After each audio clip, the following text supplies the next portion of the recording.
Present Laughter, Act 1. The scene is Gary Essendean's studio in London. When the curtain rises, it is about 10:30 a.m. Daphne Stillington comes out of the spare room down right. She is a pretty girl of about 23 or 24. She is wearing a man's dressing gown and pajamas. She wanders about until she finds the telephone and then, almost furtively, dials a number. Hello? Hello! Cynthia, darling, it's Daphne. Yes. Are you alone? Listen, you know where. Yes, I did. I can't go on about it now. Someone might come in. If anybody rings from home, will you swear to say that I stayed with you? Darling, you promised. In that case, say I'm in the bath or something. Yes, as soon as I'm dressed, in about an hour, I should think. Of course. I can't wait to tell you. All right. Goodbye. Good morning. Good morning. What time is Mr. Essendine going to be called? He will ring. What time does he usually ring? That depends what time he went to bed. I'm afraid we were rather late last night. You see, we were at a party and Mr. Essendine very kindly said he'd drive me home, and then I found I'd forgotten my latchkey. And I knew I shouldn't be able to make any of the servants here because they sleep at the top of the house. So he said I could stay here the night. So I did. If you were very late, he would probably sleep until the afternoon. Oh dear! Couldn't you call him? Alas, no. We can never call him. Well, do you think I could have some coffee or orange juice or something? I will see.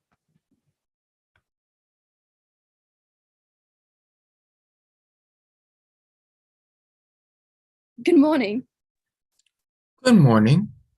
Have you any idea what time Mr. Essendine will wake up? Might be any time. He didn't leave in the note. Couldn't you call him? It's nearly 11 o'clock. The whole place goes up in smoke if we wake him by any accident. Let him alone call him. Well, do you think I could have some breakfast? What do you fancy?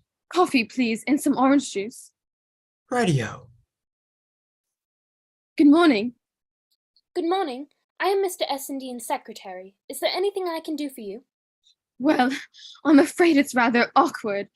You see, Mr. Essendine drove me home last night from a party and I idiotically forgot my latchkey. So he very sweetly said I could stay here in the spare room. I hope you were warm enough.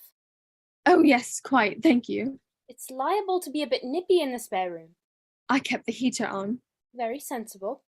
And now I was wondering if somebody could tell Mr. Essendine that I'm here. I expect he'll remember when he wakes up. Have you any idea when that will be? I'm afraid not.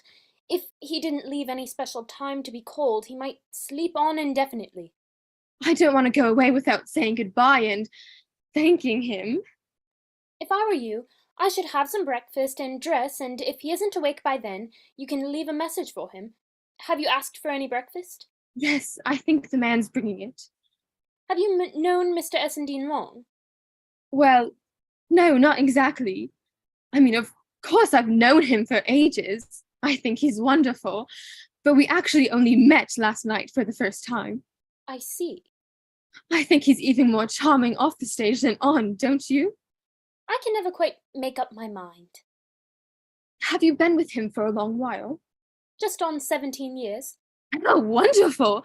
I expect you know him better than anybody. Less intimately than some, better than most. Is he happy, do you think? I mean, really happy? I don't believe I ever asked him. He has a sad look in his eyes every now and then. Oh, you noticed that, did you? We talked for hours last night. He told me all about his early struggles. Did he by any chance mention that life was passing him by? I think he did say something like that. Oh dear! Why? I only wondered. You have no idea how I envy you, working for him. But then I expect everybody does. It must be absolute heaven. It's certainly not dull. I hope you don't think it's awful of me spending the night. I mean, it does look rather bad, doesn't it? Well, really, Miss... Stillington, Daphne Stillington. Miss Stillington, it's hardly my business, is it? No, I suppose not. But I wouldn't like you to think. 17 years is a long time, Miss Stillington. I gave up that sort of thinking in the spring of 1933. Oh, I see. You have it in here, miss, or in the bedroom? Here, please. I think it would really be more comfortable for you in the bedroom. The studio becomes rather active round about 11. People call, you know, and the telephone rings. I'll let you know the minute he wakes up. Thank you so much. Fred, is there any soap in the bathroom?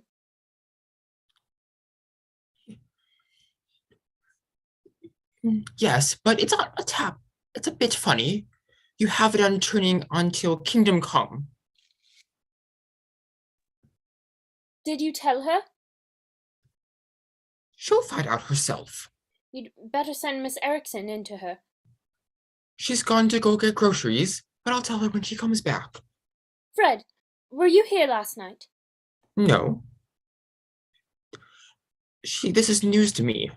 If he hasn't rung by 12, we'd better wake him. Well, if the ballroom goes up, then don't blame me. I don't suppose it's of any interest to any of you that I have been awakened from a deep slumber by everybody screaming like banshees. What is going on? I've been talking to Miss Stillington. Who the hell is Miss Stillington? She's in the spare room. I didn't ask you where she was, I asked you who she was. You might look her up in the telephone book. Go away, Fred, and get me some coffee, please.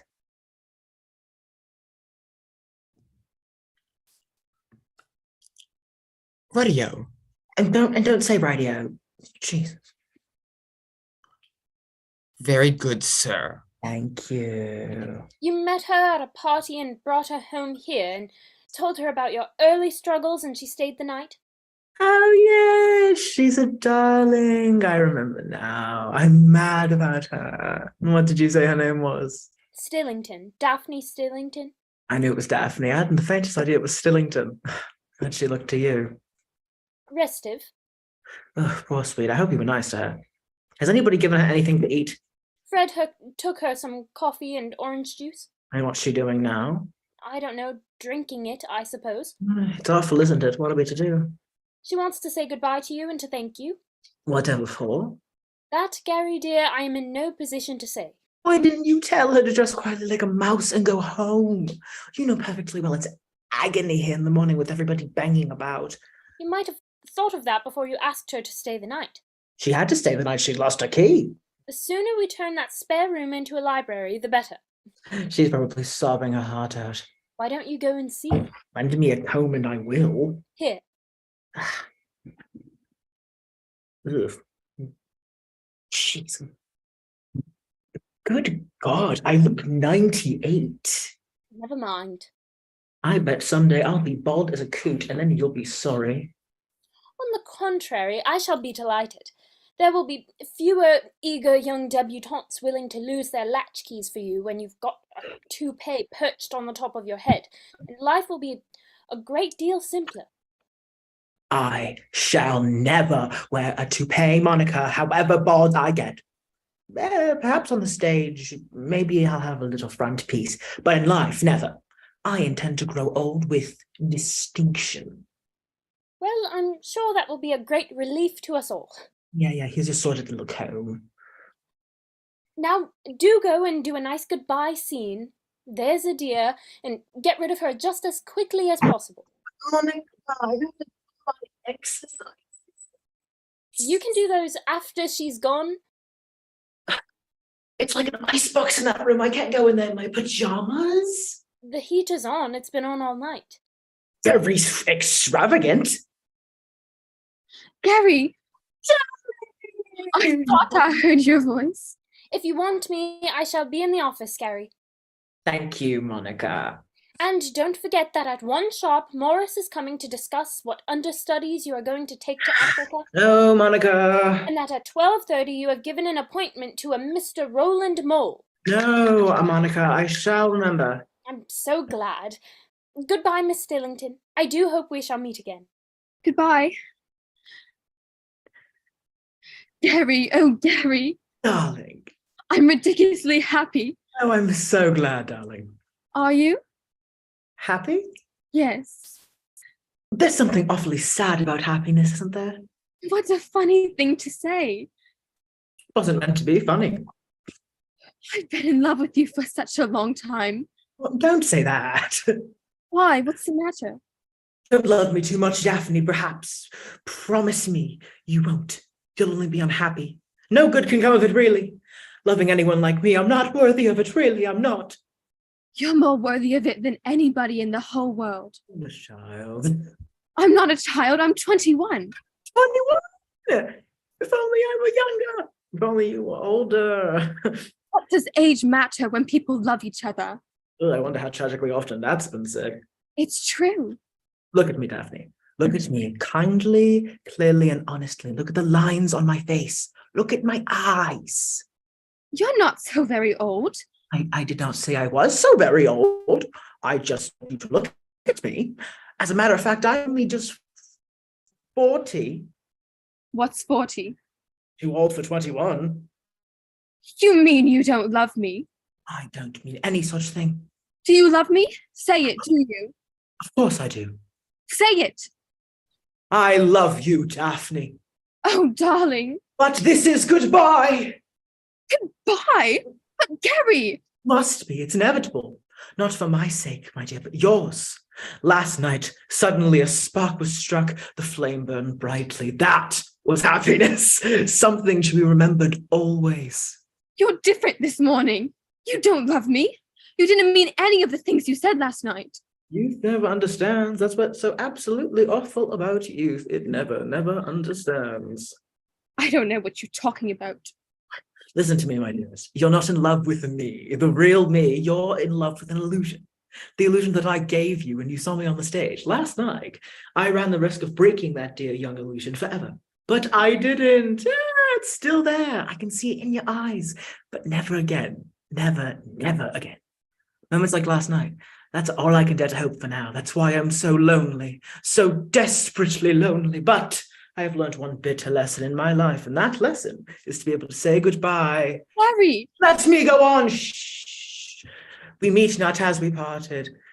That we feel more than we may all see. My bosom is heavy-hearted, and thine full of doubt for me. One moment has bound for the free. Gary! Ah, yet that moment has gone forever, like lightning flashed and died, like a snowflake upon the river, like a sunbeam upon the tide, which the dark shadows hide. Then that was Shelley. Don't you think it's beautiful? Yes, but... There was nothing Shelley didn't know about love, not a thing, or the sadness, or the joy, or the unbearable pain. Ah. Yes, but I don't see why love should be so miserable. That's because you're young, my sweet. Young and eager and greedy for life. You said last night that now that you had found me, you would never let me go. That's perfectly true. I shall never let you go. You shall be here in my heart forever. Oh, Gary! Oh, don't cry, please. Please don't cry. I can't bear it. Cover up. Jeez. How can you say that I'm only in love with an illusion and not the real you at all? Because it's true. It isn't. It isn't the real. It was the real you last night. You weren't on stage. You weren't acting. I'm always acting, watching myself go by. That's what's so horrible. I could help you if only you'd let me. Listen, my dear, it isn't that I don't love you. Oh, Gary. But my life is not my own. I belong to my work. In 2 weeks' time, I am going away to Africa with a repertory of 6 plays. Do you understand what that means? The work, the drudgery, the nerve strain. When I come back, if I come back, I shall look at you again and I shall know in the first glance whether or not you have waited for me or not. But please now come and kiss me once, just once, and then go. Oh, Gary. Oh, darling. Au revoir, my sweet. Not goodbye, just au revoir. Do you want the coffee here or upstairs? Anywhere, put it anywhere. I haven't brought it here before, but I've heard all the weeping and wailing going on, and I thought I'd be better. Just wait. Put the tray down, Fred, and go away. Radio. Oh my God, there's no peace. There's no peace anywhere. Why? Radio. Radio. Fred, please stop with radio. Fred, please. Why is the phone ringing in that room? I switched the telephone in here because we've got to go through the mail and I can't keep darting in and out of the office all the time. Oh my gosh. Well, will you pick it up? It's driving me crazy. Hello? Hello? Mr. Essendine's secretary speaking. No, I'm afraid he's not available at the moment. Radio. Well, he's very busy just now. I think perhaps it would be better if you wrote. No, I'm sorry. That's quite impossible. Radio. Very well. Not at all. Goodbye. Fred said I was to go speak to the young lady. Very well, Miss Erickson. What shall I say to her? No. I've been to the grocer's and... That's as good an opening gambit as any. Just see that she has everything she wants, Miss Erickson, and turn on a bath for her. Alas, no, I cannot do. The tap makes no water. Do the best that you can. I will try. That's a good girl. There's nothing much this morning. I'll go through them quickly. This tastes like curry powder. Never mind. I wish I had a French chef instead of a Scandinavian spiritualist. You could never get rid of Miss Erickson. She worships you. Everybody worships me. It's nauseating. There's hell to pay if they don't. What's that letter? Sylvia Laurie, she says she must see you before you go away. Well, she can't. Here's one from that young man you forced to go to the Slade school. He's very unhappy. I did not force him to do anything. He asked for my advice and I gave it to him. Well, he says he's hedged in by obsolete conventions, that his inspiration's withered and that it's all your fault. Here, read the rest of it by yourself. He's a damn fool. I knew at the moment I clapped eyes on him. In that case, it would have been wiser not to have let him think that you minded so passionately about his career. What the hell is the matter with the light in the room? Well, if people don't want my advice, why the hell do they come and badger me? Here's a postcard I can't make head or tail of. It's from Brazil. I know, it says so on the stamp. I've done what you've said and it's nearly finished. I can't read the signature. It looks like Pickett. Can you remember anyone called Pickett that you sent to Brazil to finish something? Tear it up. People should write legibly, not at all. Not at all would be lovely. Mhm. Is Miss Stillington nearly dressed? Yes, but she's crying, which makes her slow. Crying.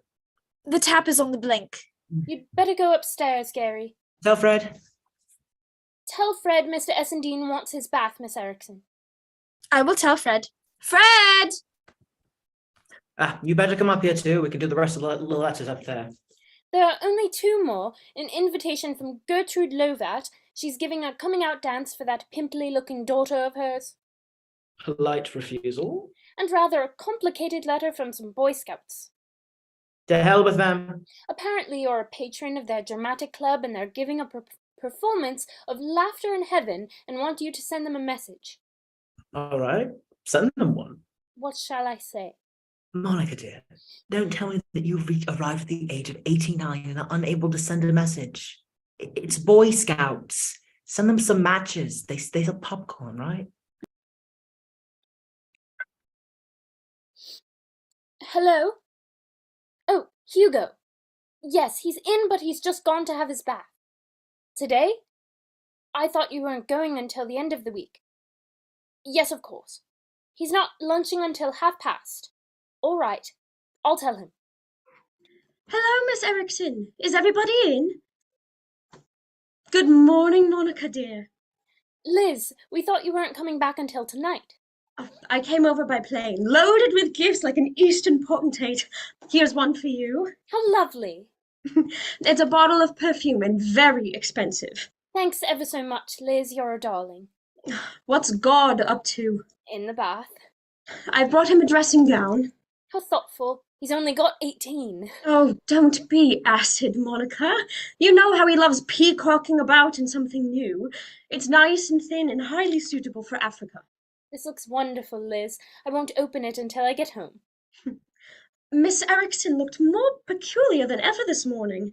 Is her spiritualism getting worse? She got in touch with a dead friend at a seance on Sunday night, and all he said was, "No, no, no," and "Christmas Day." It upset her very much. That damned thing never stops. Hello? Hello? Morris? No, he's in the bath. Liz is here if you want to talk to her. Yes, she's just arrived. Here, Liz. Oh, good morning, dear. No, on the plane. Yes, I saw the play twice. We shall have to alter the end for England, but I talked to the author and he didn't seem to mind what happened as long as Gary played it. No, I'm lunching out, but I'll come to the office directly afterwards if you like. All right. Goodbye. Oh, hello, Fred. How's everything? Bit of a lash up, miss, as usual. Do you think I could have a cup of coffee? I feel a sinking. Radio, miss.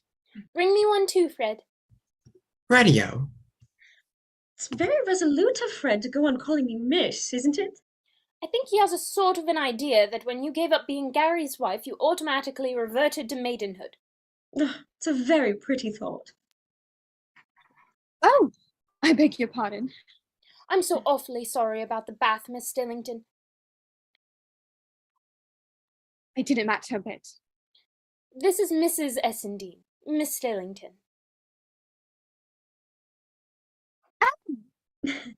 How do you do? Mrs. Essendine. Do you mean, are you Gary's wife? Yes. Oh, I thought he was divorced. We never quite got around to it. Oh, I see. Oh, but please don't look agitated. I up and left him years ago. Miss Stillington lost her key last night, and so she slept in the spare room. Oh, you poor dear. Oh, you must be absolutely congealed. Do you think I could get a taxi? I'll ring for one. Oh, no, don't do that. My car's downstairs. It can take you wherever you want to go. It's most awfully kind of you. Not at all. The chauffeur's got bright red hair and his name's Frobisher. You can't miss him. Thank you very much indeed. You're sure it's not inconvenient? Oh, not in the least. Just tell him to come straight back after he's dropped you. Oh, yes, of course I will. Thank you again. Goodbye. Goodbye. I do hope you haven't caught a cold. No, I don't think so. Goodbye. I'll see you out. Please don't trouble. Oh, it's no trouble at all. Would you like anything else with that, miss? No, thank you, Fred. Just the coffee. I'll tell his nibs you're here. I don't think he knows. Thank you, Fred. Well, Has that been going on long, or is it new? quite new. I found it wandering about in Gary's pajamas. Oh, poor little thing. How awful for her to be faced with me like that. Oh, you ought to have pretended I was someone else. Serves her right. She ought to be ashamed of herself. She seemed to be what is known as a lady. It's all very odd, isn't it? That type's particularly idiotic, and the woods are full of 'em. They go shambling about London without hats and making asses of themselves. Very discouraging. I don't mind if only they'd leave Gary alone. It makes the morning so complicated, Liz. He's not nearly as flamboyant. Excuse me. He's not nearly as flamboyant as he pretends to be. He's just incapable of saying no or goodbye. He says goodbye often enough, but he always manages to give the impression that he doesn't really mean it. I'll have a go at him. After all, it's high time he's relaxed. If you think a big scene's necessary, we can get Morris and Hugo too and have a real rouser the night before he sails. Oof, Morris is awfully hysterical these days, and Hugo's not so nearly reliable since he married Joanna. Do you like her, Joanna? She's a lovely creature, but tricky. Yes, I think I like her all right. I don't. Oh, you never would, darling. She's not your cup of tea at all. Who isn't? Joanna. Ah, she's not bad. A bit predatory, perhaps, but as far as I can see, everybody's predatory. Everybody stocks their game, as far as I can see. I shall give it up for Lent. Ah, good morning, darling. Where's my present? On the piano. It's not another one of those damn glass horses, is it? No, it's a dressing gown for Africa. How wonderful, just what I wanted. Ah, thank you, darling. I'm mad about it. It really is perfect taste, just the best sort of colonial propaganda. If only I could get the damn thing on. Oh, there we go. Say something about it, Monica. I'm speechless.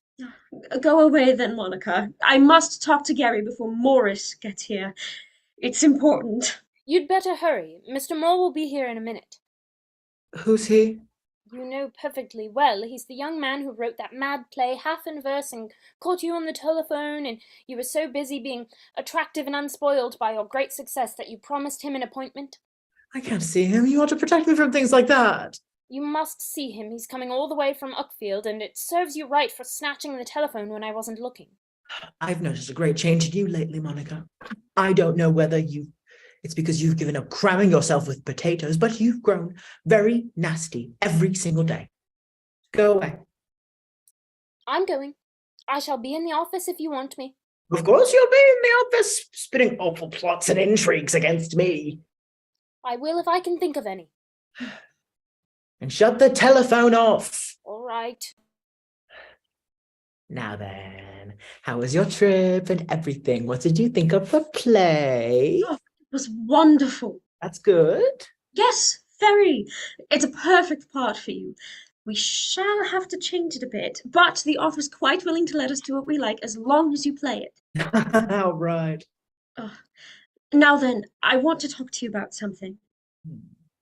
I don't like that tone at all. What's on your mind? Don't you think it's time you started to relax? I don't know what you're talking about. Who was that poor little creature I saw here this morning in evening dress? She'd lost her latchkey. They often do. Listen to me, Liz. You're over 40, you know. Only just. And in my humble opinion, all this casual scampering about is rather undignified. Scampering indeed. You have a great genius for putting things unpleasantly. Oh, don't misunderstand me. I'm not taking a moral view. I gave that up as a hopeless years ago. It's all very fine for you to come roaring back from Paris, where you've been up to God knows what, and you start to bully me. I'm not bullying you. You are. You're sitting smug as be damned in an awful little cloud, and you're blowing down on me. Don't bluster. Who left my bed and board, deserted me, and left me a prey to everybody? Answer me that. I did, thank God. Well then. Would you have liked me to have stayed? Certainly not. You drove me mad. Well, stop shilly-shallying about then and pay attention. This is to date the most irritating morning of my life. You have reached a moment in life when a little restraint would be becoming. La-dee-da. You're no longer a debonair, irresponsible juvenile. You are an intimate man advancing with every sign of reluctance into middle age. May God forgive you. Never mind about that. We all know about your irresistible fascination. We've watched it go on monotonously for 20 years. I met you for the first time exactly 11 years ago next August, and you were wearing a very silly hat. Will you be serious? Your behavior naturally affects all of us. Morris, Hugo, Monica, and me. You're responsible for us, and we're responsible for you. Just try not to be so devastatingly charming to people for a little. Think what fun it would be to be unattractive for a minute or two. Why, you might take to it like a duck takes to water. Oh dear, Liz, you are really very sweet. Oh dear, I might just as well have been talking Chinese. I admit I'm a trifle reckless every now and then, but I really don't do much harm to anybody. You do harm to yourself and to the few, the very few who really mind about you. And I suppose you've discussed all this with Monica and Morris and Hugo and I haven't yet, but I will unless I see some sign of improvement. blackmail, eh? You know how you hate it when we all make a concerted pounce. The thing that astonishes me in life is people's arrogance. It's fantastic. Look at you all, gossiping in corners, whispering behind your fans, telling me what to do and what not to do. It's downright sus. That's what it is. What happens if I relax my loving hold on any of you for a minute? Disaster. I happen to go to New York to play for a 3-month season, and Hugo immediately gets pneumonia, goes to Bizares to recover, and meets Joanna and marries her. I go away for a brief holiday in the south of France, and when I come back, what do I find? You and Boris, between you, had bought the dullest Hungarian play ever written and produced it with Phoebe Lucas in the leading part. Phoebe Lucas, playing a glamorous courtesan with about as much sex appeal as a Finnan Haddie. How long did it run? 1 week. And that was only because the press said it was lavacious. Isn't all this a little beside the point? Certainly not. 20 years ago, Hugo put all his money into that lousy play, The Lost Cavalier, and who played it for 18 months to capacity with extra matinees? I did. And who started his whole career as a producer in that play? Morris. I wish you'd stop asking questions and answering them yourself. It's making me giddy. Where would they have been without me? Where would Monica be now if I hadn't snatched her away from that sinister old aunt of hers and gave her a job? With the sinister old aunt. And you, dear, you, one of the most depressing, melancholy actresses on the English stage. Where would you have been if I hadn't forced you to give up acting and to start writing? Acting. Good God, I even had to marry you to do it. Yes, and a fine gesture that turned out to be. You adored me, I know you did. I still do, dear. You're so chivalrous, rubbing it in how dependent we all are on you for every breath we take. I didn't say that. You're just as dependent on us anyhow, anyhow. We stop you being extravagant and buying houses every 5 minutes. We stopped you in the nick of time from playing Peer Gynt. I still maintain that I would have been magnificent as Peer Gynt. Above all, we stop you from overacting. You have gone too far now, Liz. I think you had better go away somewhere. I've only just come back. Monica! Come back here at once! What on earth's the matter? Have you, or have you not, seen me overact? Frequently. It's a conspiracy, I know it. As a matter of fact, you're overacting now. Very well, I give in. Everybody's against me. It doesn't matter about me. Oh no, I'm only the breadwinner. It doesn't matter how much I've wounded and insulted. It doesn't matter that my timorous belief in myself should be subtly undermined. Your belief in yourself is about as timorous as Napoleon's. And look what happened to him, poor chap. He died forsaken, alone on a lousy little island, all surrounded by water. Islands have that in common. You're trying to be funny now because you're ashamed. Mhm. I don't think you would care a fig if I were exiled forever tomorrow. You'd probably be delighted.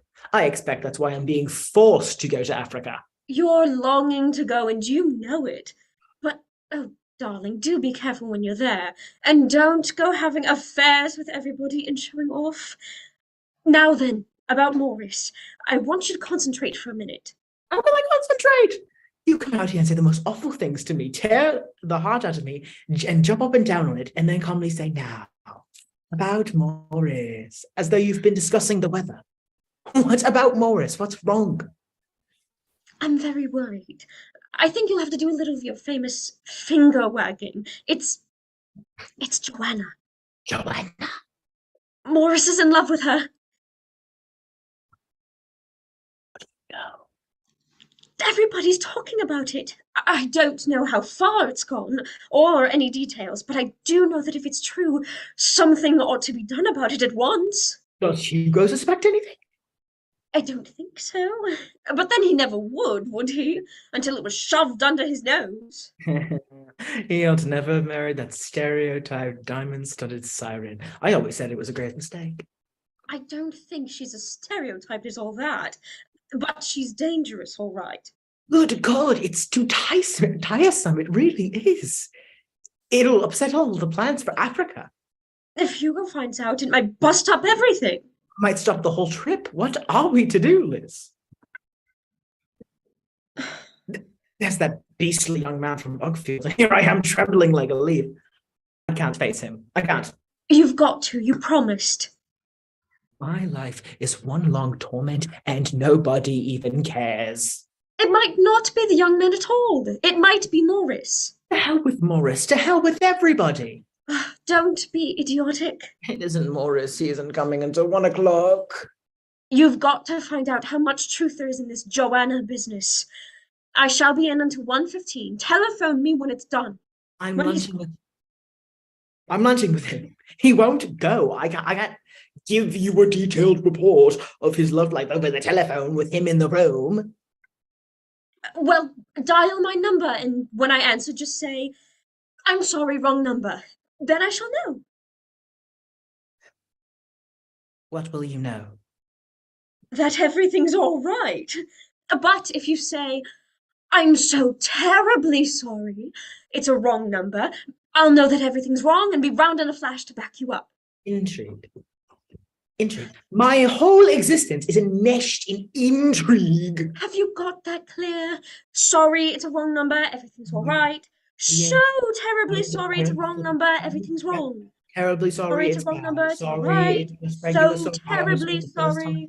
So sorry. Thank you, So Liz. Yes. terribly yes, sorry. yes. Do you see the difference? Yes, So I sorry. yeah, So yes, I see. Yes. It's too- Will you promise you'll do it? Yes.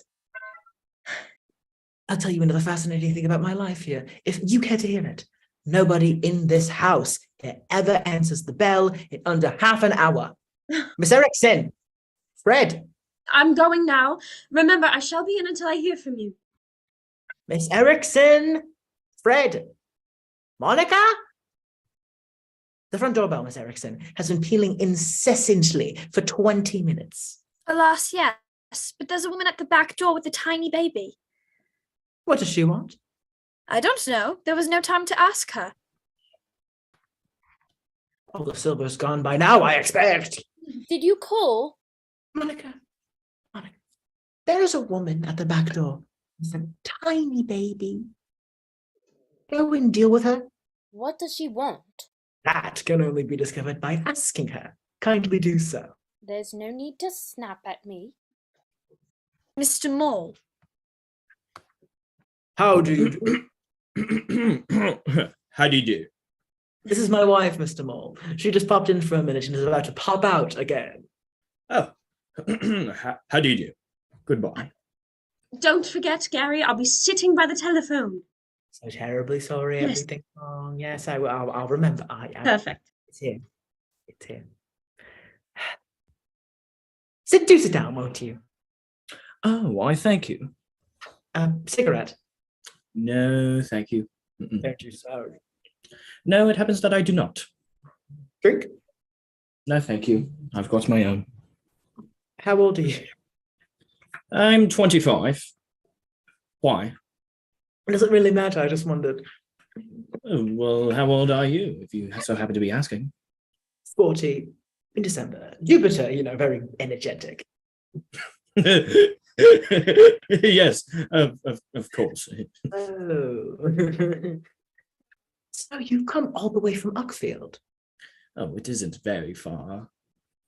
Well, it just sort of sounds far, doesn't it? It's a sweet little thing, but it looks far from well. What did she want? Her sister. Well, we haven't got her, have we? She lives 2 doors down in the mews. It was all a mistake. This is my secretary, Mr. Reed. Miss Mole.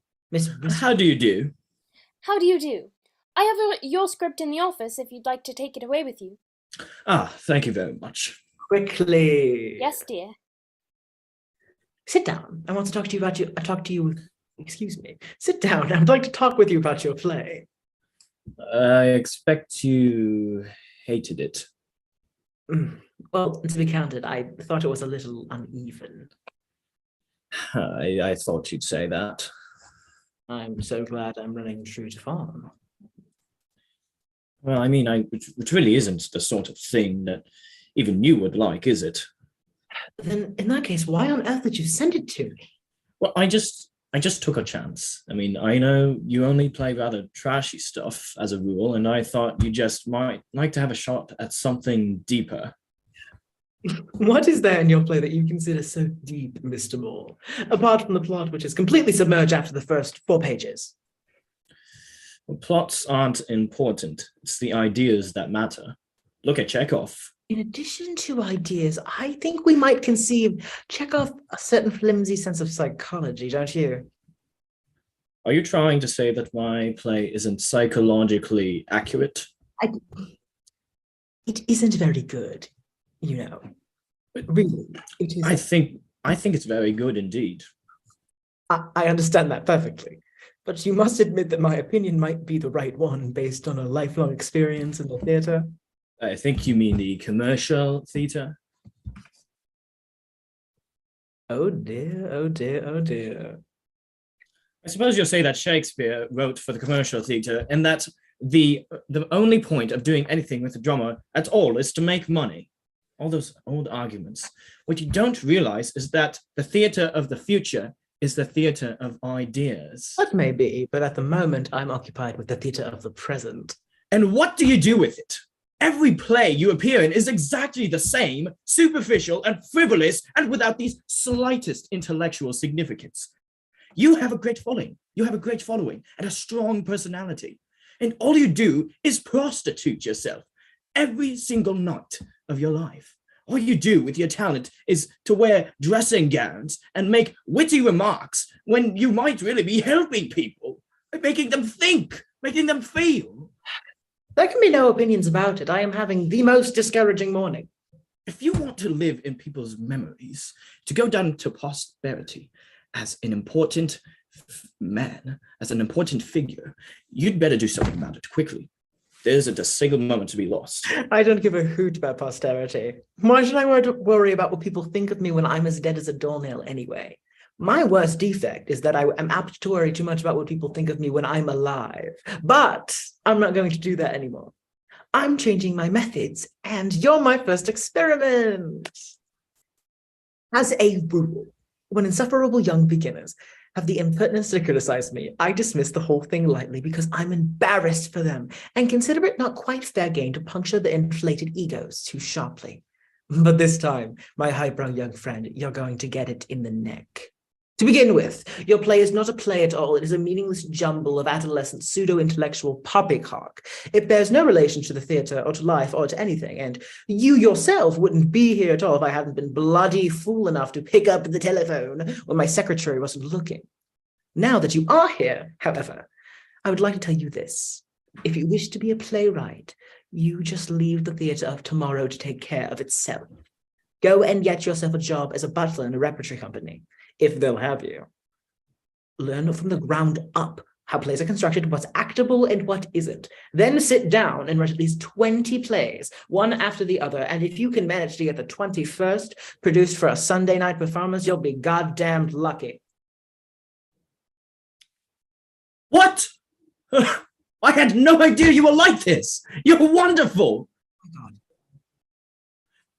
I am awfully sorry if you think I was impertinent, but I'm awfully glad too, because if I hadn't been, you wouldn't have gotten angry. And if you hadn't got angry, I shouldn't have known what you were really like. You don't in the least know what I'm really like. Oh, yes, I believe I do. I can't see that it matters anyway. It matters to me. Why? Do you really want to know? What are we talking about?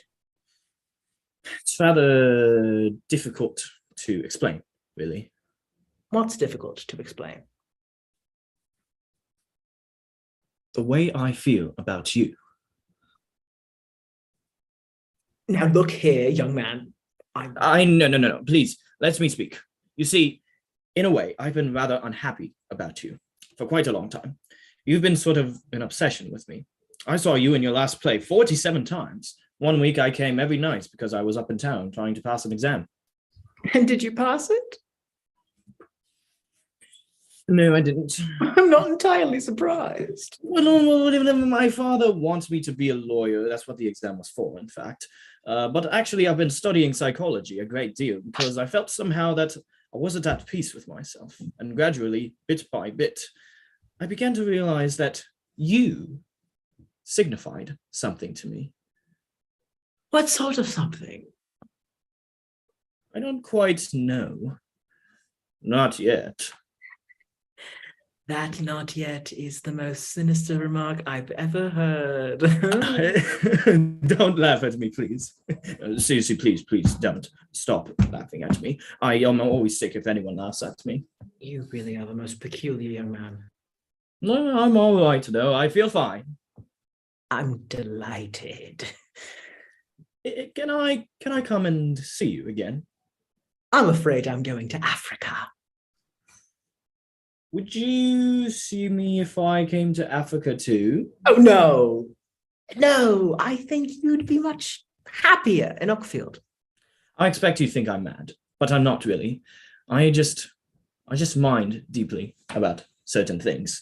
But I feel much better now because I think I shall be able to sublimate you quite well. Good. Now I'm afraid I have to see you out because I'm expecting my manager and we're onto some business to discuss. It's all right. I'm going immediately. I'll get you your script. No. Tear it up. Yes, tear it up. You were right about it before. It was only written with part of myself. I see that now. Goodbye. Goodbye. Goodbye. Goodbye. Goodbye. Goodbye. Monica! Has he gone?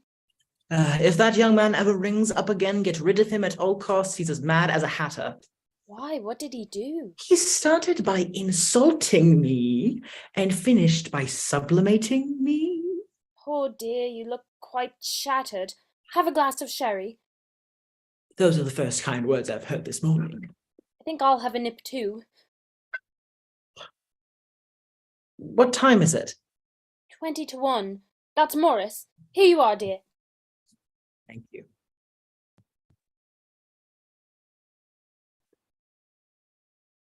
Hello, Monica. Hello, Monica. Hello. There's a strange young man sitting on the stairs, What's he doing? crying. What's he been up to, Gary? I haven't been up to anything. I merely told him what I thought of his play. I'm glad to see you haven't lost your touch. Sherry, Morris? Thanks. Hugo? Is it the same sherry that you always have? Yes. No, thank you. Why? What's the matter with it? Nothing much. It's just not very nice. You ought to never have joined the Athenaeum Club. It made you pompous. Hugo's quite right about the sherry. It's disgusting. If anybody else complains about anything else, I shall go raving mad. This studio's been like a wailing wall all morning. What's the matter with the old boy, Monica? He seems remarkably crotchety. Liz was just here and she went for him a bit, and then I told him he overacted. He really has had rather a beastly time, and then that dotty young man on top of everything. Never mind, Gary. God's in his heaven and all's right with the world. I've got some lovely bad news for you. I know. I wrote that. We'll have to rehearse a new leading woman. Why? Nora Fenwick can't come to Africa. Why? She's broken her leg. Really? It isn't actually so terribly important. Oh, no, not at all. It couldn't matter less. Weeks of rehearsal. 6 plays. 6 plays. How did the silly bitch do it? She fell down the stairs at Victoria Station. She had no right to be at Victoria Station. Who can we get? Well, Morris wants Beryl Willard, but I don't think she's quite right. So you want Beryl Willard, do you? Why not? She's extremely competent. I agree with you. Beryl Willard is extremely competent. She has been extremely competent for well over 40 years. In her additions to her competence, she's contrived with uncanny skill to sustain a spotless reputation for being the most paralyzing, epoch-making, monumental, world-shattering, god-awful bore that ever drew breath. No, really, Gary, I don't see. You don't see! Very well, I shall explain just one thing and nothing further, and it's this. No prayer, no bribe, no power, human or divine, will induce me to go to Africa with Beryl Willard. I wouldn't go across the street with Beryl Willard. What he's trying to say is he doesn't care for Beryl Willard. All right, she's out. Whom do you suggest? Just a minute. If you're going to start one of those casting arguments, I'm going. I've got to catch a plane for Brussels. What are you going to Brussels for, anyhow? Oh, you know, business. Nice, ordinary, straightforward business. I can't wait to get there. Goodbye, sweetie. All right. Don't pound people like that. That's weird. Try to be a little more amiable when I come back. Goodbye, Morris. By the way, you might call up Joanna. She's all alone. I have. I'm taking her to the opening at Haymarket tomorrow night. Fine. Goodbye, Monica. Goodbye. Do you want me anymore? Why? What are you going to do? I'm going to write to Beryl Willard and ask her to come and live with you. So, you're taking Joanna to the Haymarket tomorrow night, are you? Yes. Why? I think I shall come too. All right. That'll be grand. I've got a box. There's lots of room. Why have you been so mournful lately? I haven't been in the least mournful. Oh, yes, you have. Liz has noticed it, and so have I. Well, you're both quite wrong. I'm perfectly happy. You like Joanna, don't you? Of course I do. She's a darling. I wouldn't call her a darling exactly, but then I don't see very much of her. I gather you do. What are you getting at? People are talking, Morris, What about? about you and Joanna. Rubbish. It's perfectly true, and you know it. I don't know anything of the sort. Are you in love with her? In love with Joanna? Of course I'm not. Do you swear to me that you haven't had an affair with Joanna? I'll be damned if I'll be cross-questioned like this. Have you or haven't you? Mind your own business. My God, if this isn't my business, then nothing is. If you're fooling around with Joanna, excuse me, not Monica, God help us all, with Joanna, and Hugo finds out, do you realize what that will mean? I refuse to go on with this conversation. You can refuse until you're blue in the face. You're going to listen to me. Leave me alone. Sit down, Morris. This is serious. I've no intention of submitting to one of your famous finger-wagging tirades. I'm sick to death of them. Very well. I'm not going to ask you one more question. I'm not even going to bellow at you much. But that all depends on whether or not you annoy me. I am, however, going to make you see one thing clearly, and it's this. You and Hugo and Monica and Liz and I share something of inestimable importance to us all. And it's respect and trust. And God knows it's been hard won. We can look back on years and years of bitter conflict with ourselves and with each other. But now that we're middle-aged, and we can admit with a certain mellow tranquility that it's been well worth it. Here we are, 5 people closely woven together by affection and work and an intimate knowledge of each other. It's too important of a setup to risk breaking for any outside emotional reason whatsoever. Joanna is alien to us. She doesn't really belong to us and never could. Hugo realizes that perfectly well. He's nobody's fool, and to do him justice, he has never tried to force her on us. But don't believe for a minute that Joanna isn't a potential danger, because she is. She is 100% female, exceedingly attractive, and ruthlessly implacable in pursuit of anything she wants. If she could succeed in wreaking havoc among us all, I am quite certain she would leave no stone unturned. She's a scalp hunter, that baby. If I ever saw one, and I implore you, is this. Be careful. You need not answer me, but be careful. Is that clear? perfectly. I think I'll have a little bit more sherry. I'm going to be calling the restaurant. I've never made a reservation. There's no need. We can always go upstairs. Upstairs smells of potted shrimp, so it won't take a minute to ring up. Oh, yes. Hello. Oh, I'm so sorry. It's the wrong number.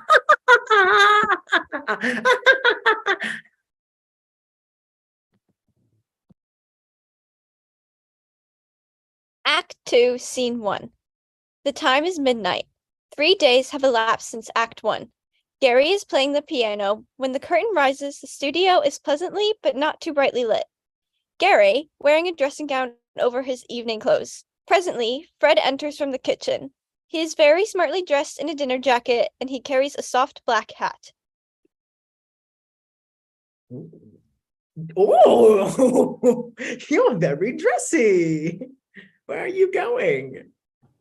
Janine's? Is that a dance hall or a nightclub or what? It's a bit of sorts, really. Doris works there. What does she do? She sings a couple of, well, a couple little dances, a couple little numbers, skipping rope. Ah, very enjoyable. I think it's a bit wet if you ask me, but I think it's all going down in the right direction. Are you going to marry Doris? Me? Marry? Doris? Well, no, what a hope. You know that you are dreadfully immoral, Fred. Thank you, you're right. I know for a fact that you've been taking advantage of Doris for over 2 years now. Why not? She likes it, I like it. It's all good times, all in all. So what will she do when we go to Africa? She'll manage. She's got a couple of blokes running around her after her now. Oh, I see. She's communal. Good for her. Good for her. Will you ring in the morning as usual, or do you want me to be called? I'll ring. Has Miss Erickson gone? Oh yes, she went early. She had come over about 6 o'clock and opened it. She had gone to her friends in the Hamsmiths. They turned out all the lights and played the gramophone and talked in Indian.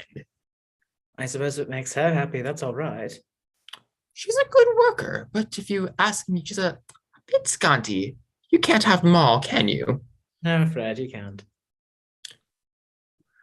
Will that be all? Yes, thank you, Fred. Enjoy yourself. Same to you, and be good. All right. Hello, who is that speaking, please? Oh, Liz. No. I've been in about half an hour. Oh, yes, dear, I'm quite alone. I'm turning over a new leaf, haven't you heard? Well, I went to the play with them last night, to supper at the Savoy afterwards, and Morris and I dropped her home. No, I didn't go on about it any more. I thought it wiser not. You sound a little skeptical. No, as a matter of fact, she's very charming. She's quite intelligent, you know, and I must say she's a permanent pleasure to the eye. All right, my goodness. I'm going straight to bed now. Alone. Good night, Liz, darling. All right, I'm going to bed. Joanna. I can't tell you how relieved I am that you're in. I've done the most idiotic thing. Why? What's happened? I've forgotten my latchkey. Oh, Joanna. It's no good looking at me like that. I'm not in the least inefficient as a rule. This is my first time I've ever done such a thing in my life. I'm in an absolute fury. I had to dress in the most awful rush to dine with Freda and to get to the Toscanini concert, and I left it in my other bag. I suppose the servants sleep at the top of the house.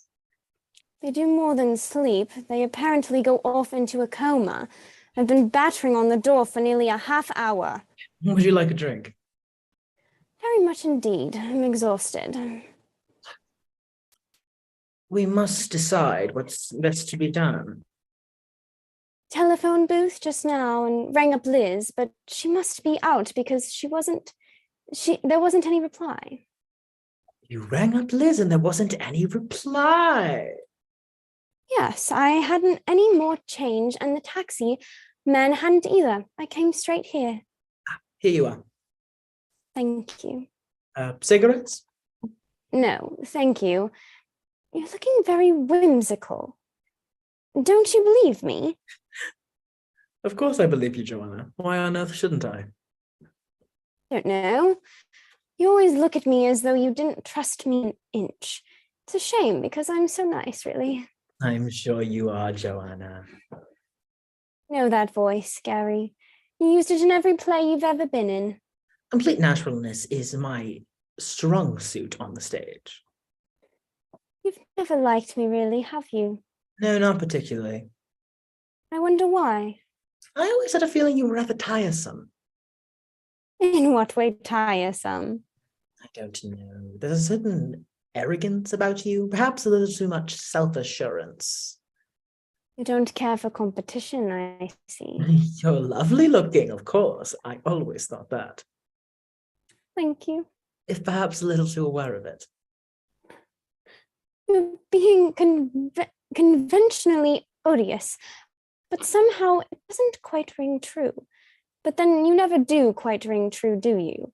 I expect it's because you're an actor. They are always apt to be a bit papier-mâché. Just puppets, Joanna dear, creatures of tinsel and sawdust. How clever you are to have noticed it. I wish you'd stop being suave for just a moment. What would you like me to do? Fly into a tantrum? Burst into tears? I think I should like you to be kind. Kind. Yes. At least kind enough to make an effort to overcome your perfectly obvious prejudice against me. I'm sorry it's so obvious. I'm not quite an idiot, although I must say you always treat me as if I were. I know you resented me marrying Hugo. All you did, and I entirely see why you should have. Anyhow, at first, but after all, that's 5 years ago. And during that time, I've done my best not to obtrude myself, not to encroach on any special preserves. My reward has been rather meager, from you particularly. Nothing but artificial politeness and slightly frigid tolerance.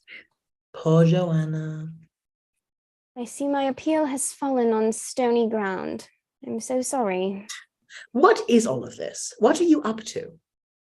I'm not up to anything. It's down again. I'd like you to call me a taxi. Nonsense. There's nothing you'd hate more. You came here for a purpose, didn't you? Yes, I did. I lost my key. I knew you had a spare room, and Well, I wanted to get to know you a little better. I see. No, you don't. I know exactly what you think. Of course, I can't altogether blame you. In your position as one of the world's most famous romantic comedians, it's only natural that you should imagine that every woman is anxious to hurl herself at your head. I'm sure that, for instance, that you don't believe for a moment that I've lost my latchkey. You're good. My God, you're good. But of the taxi rank, I'll ring up myself. Sloan 2664. Oh, is that Sloan 2664? Oh, it's the wrong number. Oh, the line's engaged. What are you laughing at? You, Joanna. You're enjoying yourself enormously, aren't you? You win.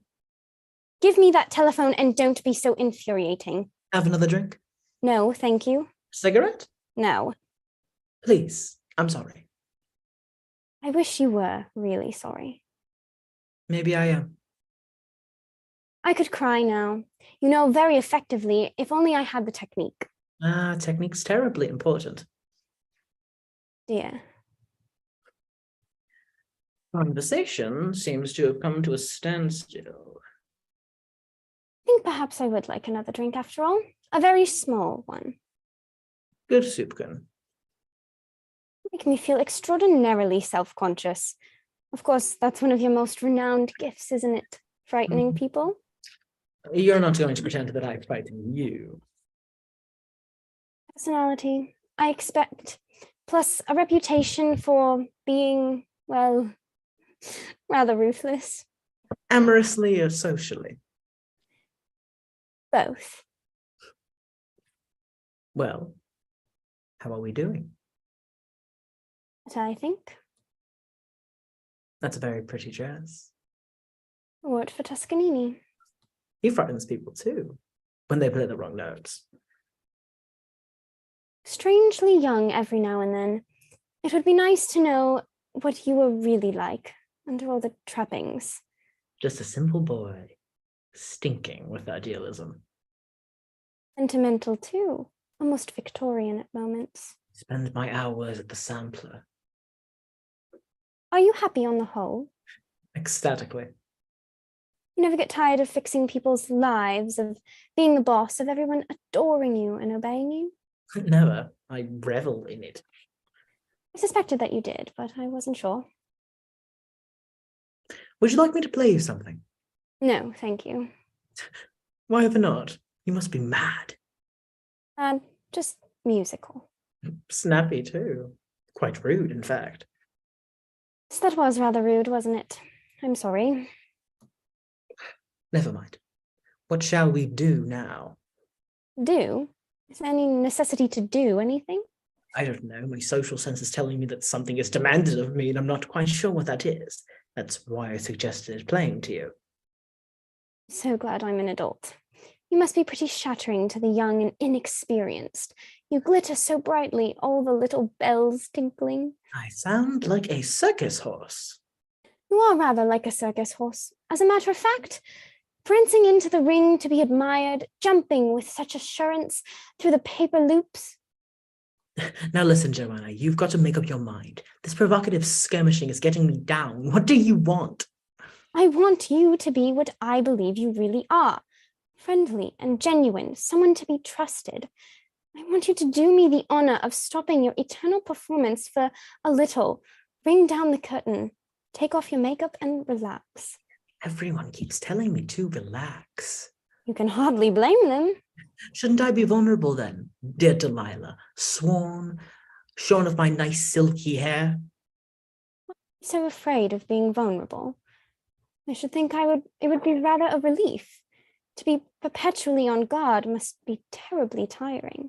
I was right about you from the first. Were you? You're predatory as hell. Gary! You got the wretched Hugo when he was convalescent and you made that dead set at it. Dead set at Morris, and now by God you're after me. Don't deny it, I can see it in your eye. You suddenly appear in the night reeking of the lust of conquest, the whole atmosphere's quivering with it. You've had your hair done this afternoon, didn't you? And your nails probably on your feet, too. That's a new dress, isn't it? And those are new shoes. You've never worn those stockings before in your life. You've never, and your mind, even more expertly groomed to vanquish than your body. You want to know what I'm really like? Do you, under all this glittering veneer? Well, this is it. Fundamentally honest. When I'm driven into a corner, I tell the truth. And the truth in the moment is that I know you, Joanna, and that I know what you're after, and that I see through every trick. Go away from me. Leave me alone. Damn it, there isn't any more soda water. Take it neat, darling. How dare you call me darling? Because I think you are a darling. I always have. You're really the reason I married Hugo. Are there no depths to which you won't descend? Absolutely none. I'm in love with you. I've been in love with you for over 7 years now. It's high time something was done about it. This is the end. No, my sweet, only the beginning. Now listen to me, Joanna. I think you better listen to me first. I shall do no such thing. You must. It's terribly important to all of us. Please sit down. I'd rather walk about if you don't mind. Sit down. Dear sweet Gary, please sit down. I've got to explain, and I can't if you're whirling about all the time. This is dreadful. First of all, I want you to promise me to answer one question absolutely truthfully. Will you? What is it? If you had never seen me in your life before, if we had met for the first time tonight, if I were in no way concerned with anyone you know, would you have made love to me? Would you have wanted me? Yes. Well, that's that. Now then. Look here, Joanna. Shut up. You must be fair. You must let me explain. When I said just now that you were the reason I married Hugo, that was only partially true. I'm devoted to Hugo, much fonder of him really than he is of me. Hugo has been lightly unfaithful to me 11 times, to my certain knowledge, during the last 3 years. He's probably having a high old time in Brussels at this very moment. You're lying, Joanna. I'm not lying. I don't mind enough to lie. Hugo's a darling. I wouldn't leave him for anything in the world, but you're the one I'm in love with and always have been. What about Morris? Is he in love with you? Has there been anything between you? Of course there hasn't. Do you swear to that? There's no need for me to swear it. You can see, can't you? I don't want to live with you, God forbid. You'd drive me mad in a week. But you are to me the most charming, infuriating, passionately attractive man I've ever known. Who could you and I possibly harm by loving each other for a while? Please may I get up now?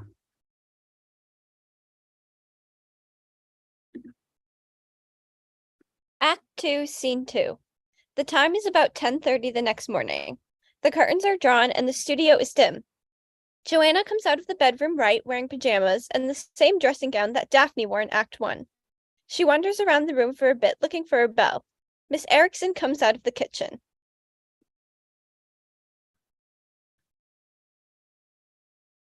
Good morning. Good morning. Is Mr. Essendine awake yet? He has not yet rung.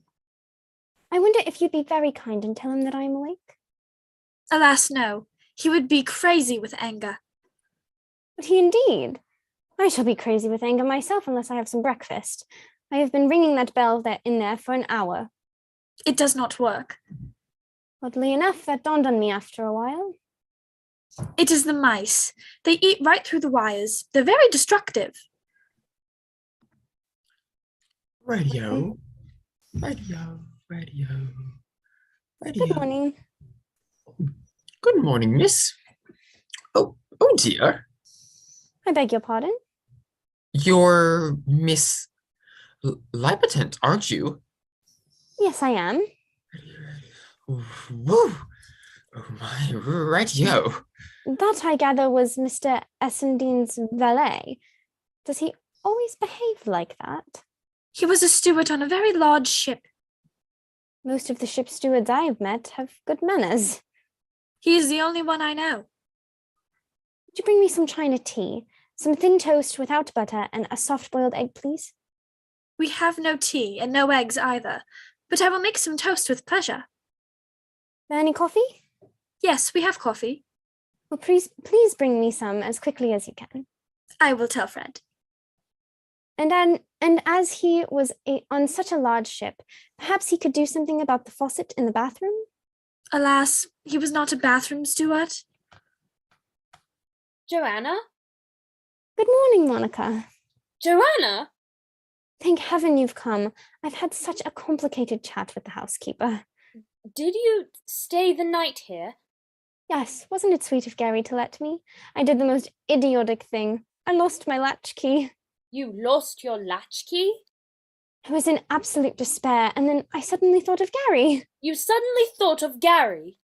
Why do you keep repeating everything I say? I don't know. It seems easier than saying anything else. Why, Monica, you actually look as if you disapproved of me staying the night here. I think it was tactless, to say the least of it. In heaven's name, why? It was a perfectly natural thing to do in the circumstances. When is Hugo coming home? Tomorrow morning on the 11 o'clock plane. Is there anything else you'd like to know? No, I don't think I want to know anything else at all. I must say, Monica, I really do resent your manner a little bit. Anyone would think I'd done something awful. Obviously, you are a better judge of that than I. It's quite astonishing to think that anyone as close to Gary as you have been for so many years should have a lewd mind. I'm sure you must be shocked to the marrow. I really don't feel equal to continuing this rather strained conversation before I've had some coffee. Perhaps you'd be kind enough to hurry it up for me? I always knew it. Always knew what? That you'd cause trouble. I'll see about your coffee. There's somebody at the door. You'd better go back to the spare room. Quite happy here, thank you. As you please.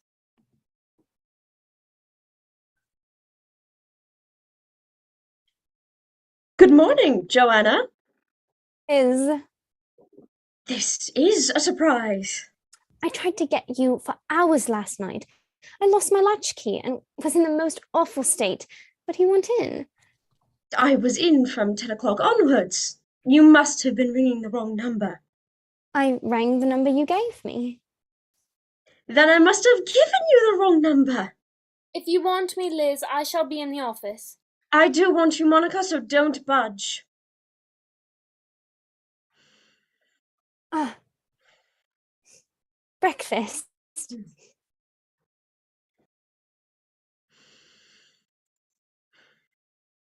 I think it would be more comfortable for Miss Lippiat to have a coffee in the spare room.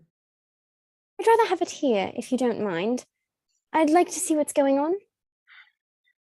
Put it down there for a moment, Fred. We will decide later where Miss Lippiat is going to have her coffee. I've already decided, Liz, but it's sweet of you to take so much trouble. That will be all, Fred, thank you. Radio, miss. Give us a shout if you want anything else.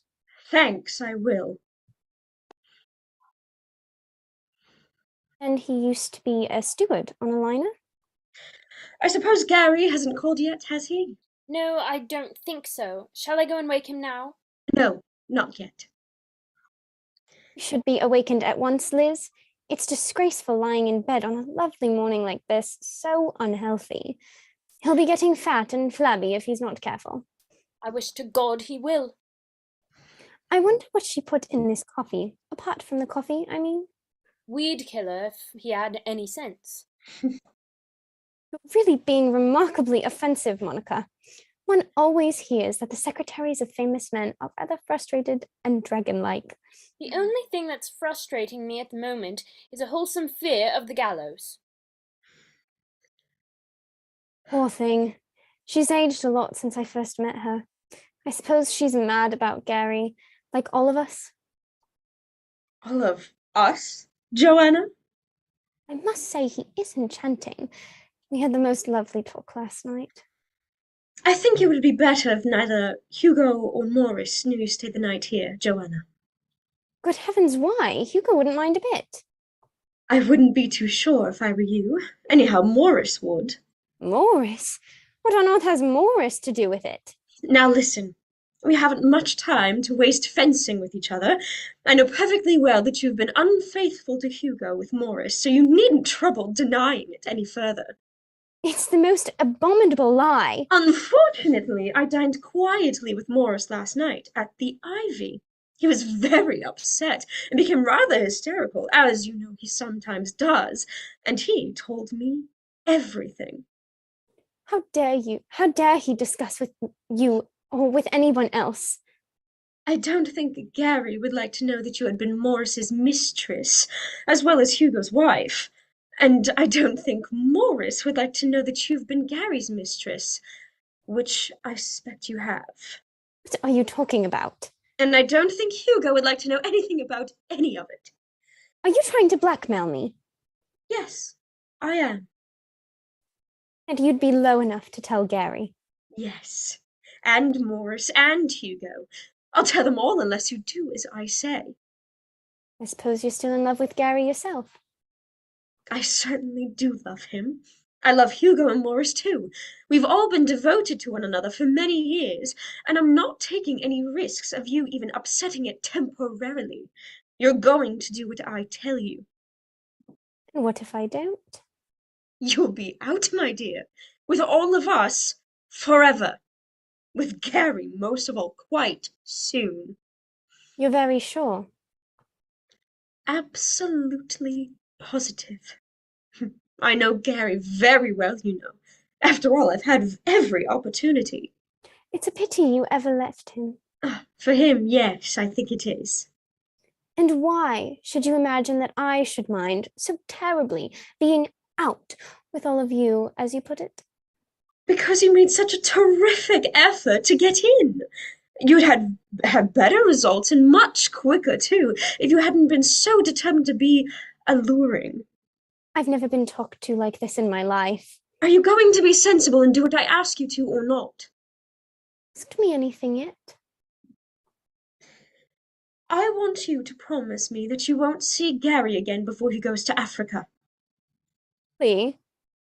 Will you promise that? No, certainly not. It's nonsense. I'm bound to see him again. How can I avoid it? You can be ill. You can go to Paris, anywhere. I have no intentions of doing such thing. Very well. Fred! Fred! It'll be you who's breaking everything up, not me. Did you call, miss? Go and wake Mr. Gary immediately, will you? Radio. You better answer the door first. It's Morris. Chris. How do you know? He told me last night he was coming to see Gary at 11. Look here, Liz. I'm really glad. It'll be more convenient. I can't face him. It'll be too unpleasant. I'll do what you say. You swear it? You swear you won't see him again? You'll go away? Yes. Yes, I swear it. Quickly, go back to the spare room and don't come out until I tell you. It's Mr. Mull. He says he has an appointment. Mr. what? Sorry, Mr. Mallew. He looks a bit wet to me. Oh, dear. Well, I suppose you better show him in. Miss Reed can deal with him. I'll tell her. Radio. Monica! Monica! Yes, what is it? Mr. Mole is here? He's no right to be. He's raving mad.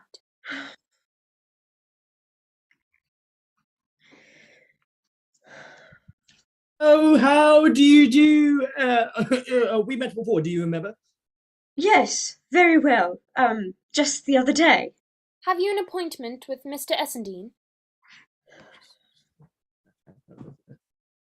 Appointment? Yes, indeed. I spoke to him on the telephone last night. He told me I was to come at 10:30. I fear I might be a little bit late. I'm afraid you can't see him at the moment. Could you come back later? Isn't there anywhere I could wait? Go into the office for a moment and I'll find out when Mr. Essendine can see you. Very kind of you. Thanks very much. Thank you. Oughtn't I have to let him in? I don't know. He says Mr. Gary told him to come, although I can hardly believe he did. You'd better go and wake him and ask him. No, Monica. Don't wake Gary yet. I'd rather he slept on a bit.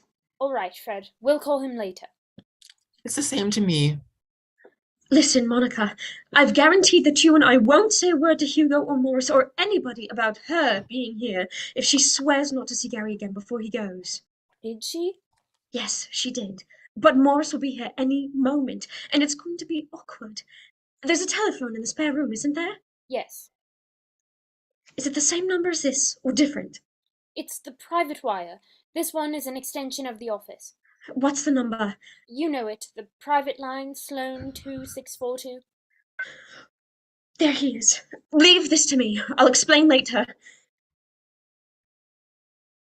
Mr. Mole, what are you doing? Gary, where are you going?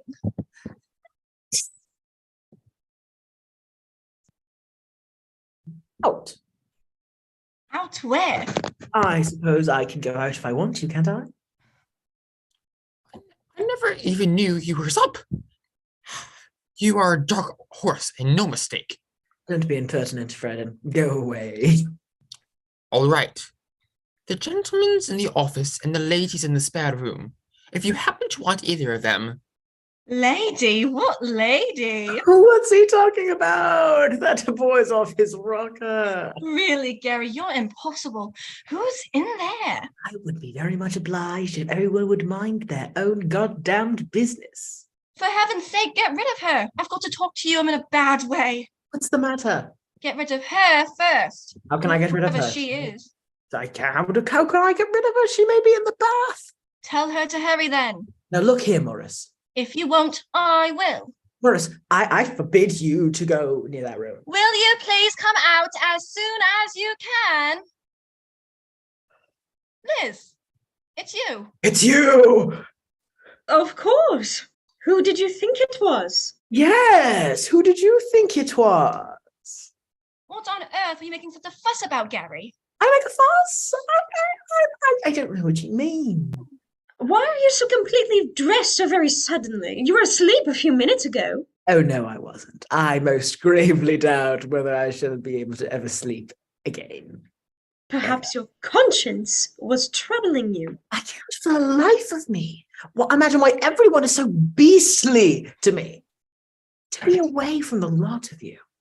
It won't be exactly unrelieved sadness for us. No sarcasm, please. For God's sake, stop bickering, both of you. I'm in the most awful state. What about? Liz knows. I told her last night. What does Liz know? What did you tell her last night? Pull yourself together, Morris. Have a drink or something. Try not to be silly. I don't want to drink. If I have a drink, it'll make it much worse. It always does. This is a most fascinating little conversation, but I must say I should appreciate the full flavor of it more if I had just an inkling as to what the fuck it was all about. I haven't slept for 3 nights, Gary. Ever since you talked to me the other morning. God. Why not? It's bad enough getting one of my awful obsessions. You know what I'm like when I get an obsession. God knows you helped me through enough of them. But this time I've made an utter fool of myself and lied you into the bargain. Lied to me? What do you mean? Joanna and I are in love. Oh. Oh, dear. It's been going on for several months, but we made a pact. We lie about it to everyone, whatever happened, in order not to make an awful mess and upset everything. But I'm not used to lying to you, and it's been driving me mad. Yesterday afternoon, I couldn't bear it any longer, and I told Joanna I was going to tell you. She was furious, and she said she'd never speak to me again if I did, and went away and left me. I've been trying to find her ever since she's disappeared. Her servant says she hasn't been home all night. I'm terrified that something has happened to her. Perhaps it has. You don't like her, Liz. You never did. I'm not sure that I do really, but I love her. That's all very fragrant, isn't it, Gary? You needn't fuss anymore, Morris. Joanna spent the night with me. Spent the night with you? Yes, on the sofa. She lost her latchkey. She's there now. I told her I'd tell you to ring her up if I saw you. I'll go around now. No, you'd better ring up first and see if she's still there. She might have gone out. I'm getting the number for you. Hello? Maggie? Is Mrs. Lippiat still there? All right. Here you are, Morris. Joanna! Yes, it's me, Morris. You unutterable fool. I've been terribly worried. Why didn't you tell me you were with Liz? How did you get her out? She's not out. She's in there, on the other line. I thought something had happened to you. Yes, I'm at the studio. No, only Liz and Gary. Yes, I had to. How can you be so cruel? Listen, Joanna, I must see you. Joanna! She's hung up. Serves you right. I must see her. I must see her. What am I to do? Control yourself and don't be hysterical. I'm going to Liz's flat now. No! No, you're not. You're coming with me. Coming with you? Where to? Dean College. It's cruel and heartless of you to try to be funny at a moment like this. I'm not trying to be funny. What's the matter with Dean College? What do you want?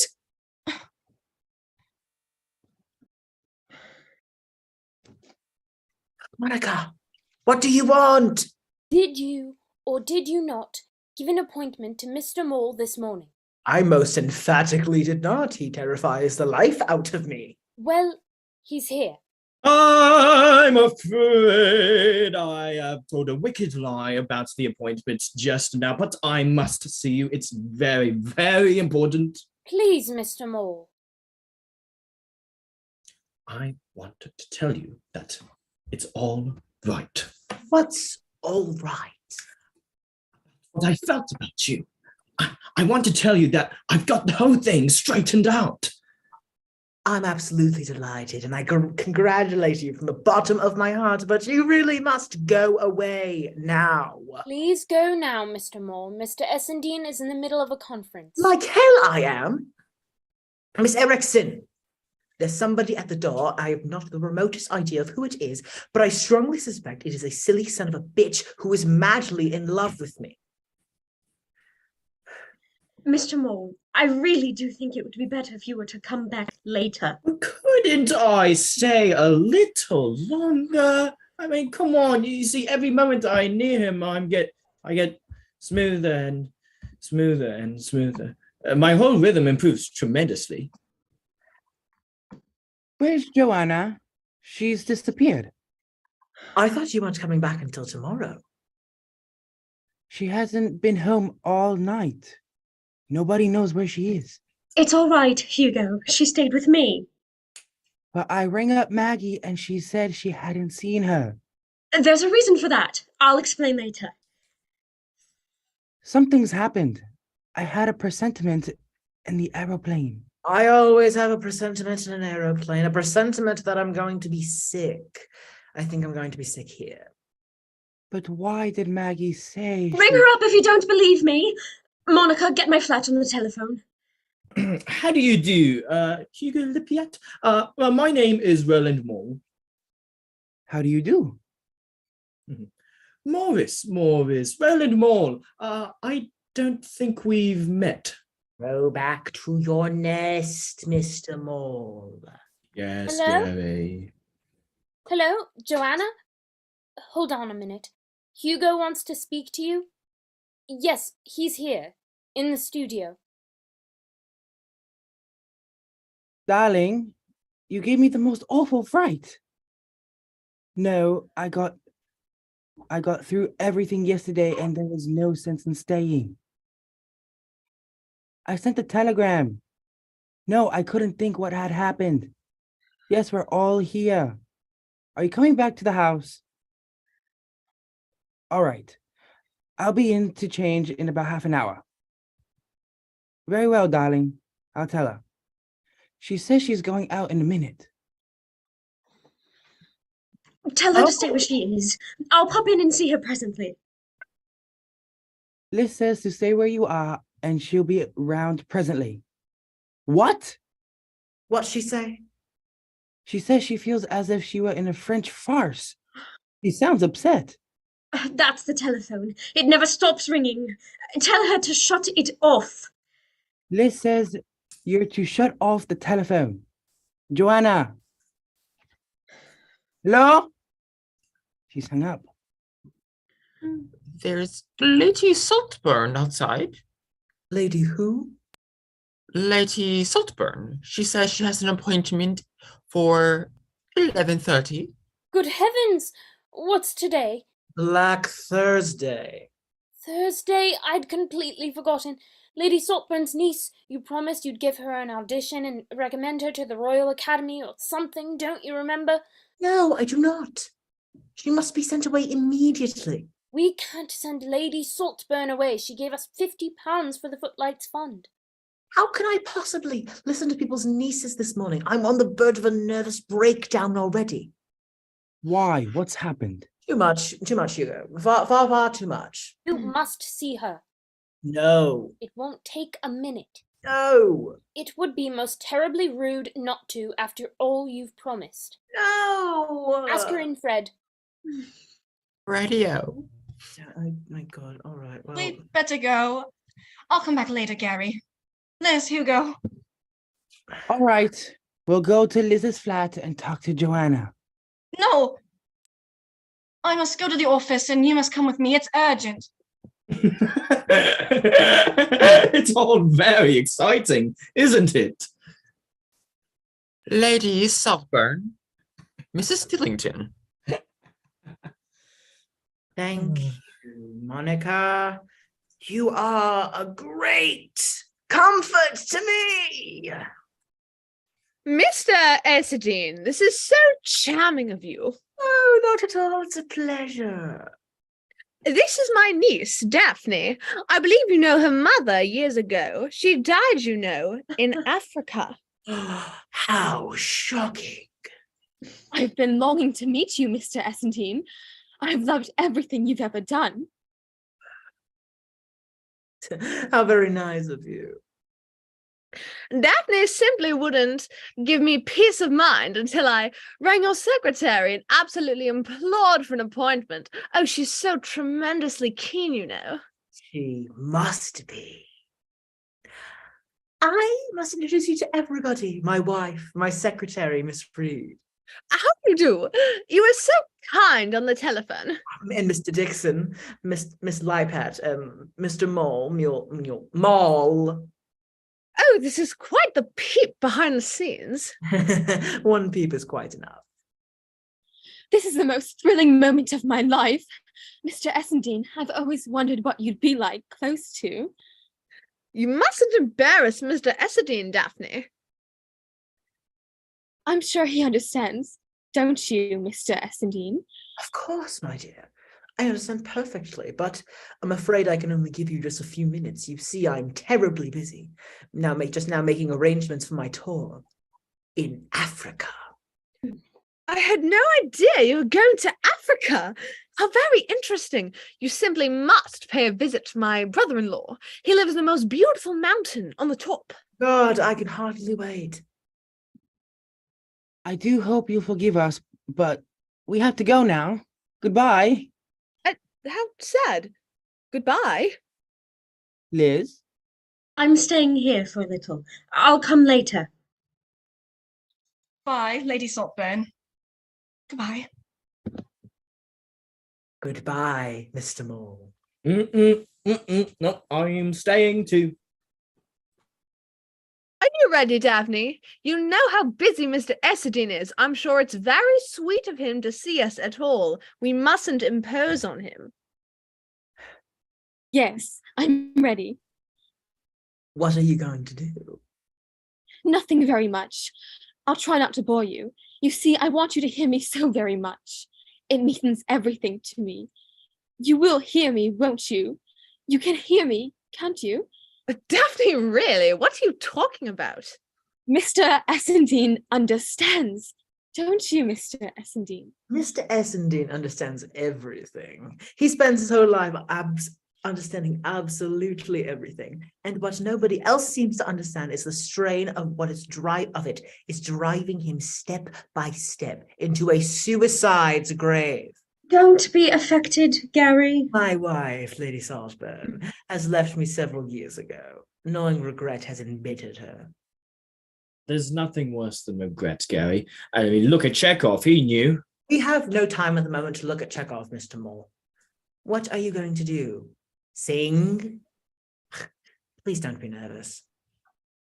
I'm not nervous, but I wish you weren't so many miles away. I'm not going to sing. I'm just going to say a few lines. Charming. Fire away. We meet not as we parted. Shelley. We feel more than we all may see. My bosom is heavy-hearted, in thine full of doubt for me. One moment has bound the free. Nothing that Shelley didn't know. That moment has gone forever. Like lightning. Like lightning that flashing died, like a snowflake upon the river, like a sunbeam upon the tide. That moment? Show her how to do good Shelley. The room is like a Frigidaire, and I have no intention of staying in it 1 minute longer. Will somebody kindly call me a taxi? Oh dear. You better take my car, Joanna. It's downstairs. The chauffeur's got red hair and his name is Frobisher. Daphne! I shan't see you again, Gary. I am going to Paris tomorrow for a month, so this is goodbye. I do hope that when you go to Africa, you will be wise enough to take all your staunch, loyal satellites with you.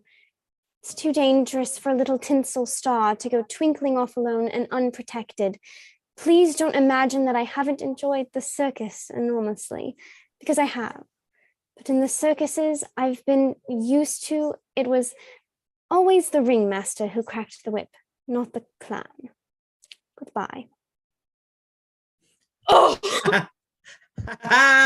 Now this is splendid, splendid. I feel reborn. Oh, go to hell.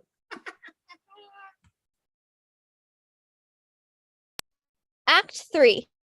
A week has passed since the preceding act. The time's between 9 and 10 in the evening. Gary is leaving for Africa first thing in the morning, so there are various trunks and suitcases about. There has been a farewell cocktail party, so there's a buffet table with remains on it, and the whole place is dotted with glasses and ashtrays. Coffee table set in front of sofa, wastebasket by chair center. Gary, with the inevitable dressing gown over his suit, is enjoying a light meal at a coffee table. Monica is seated on the chair center with a large tray of letters on her lap. Around her on the sofa are scattered several more. When the curtain rises, Monica is reading a letter out loud.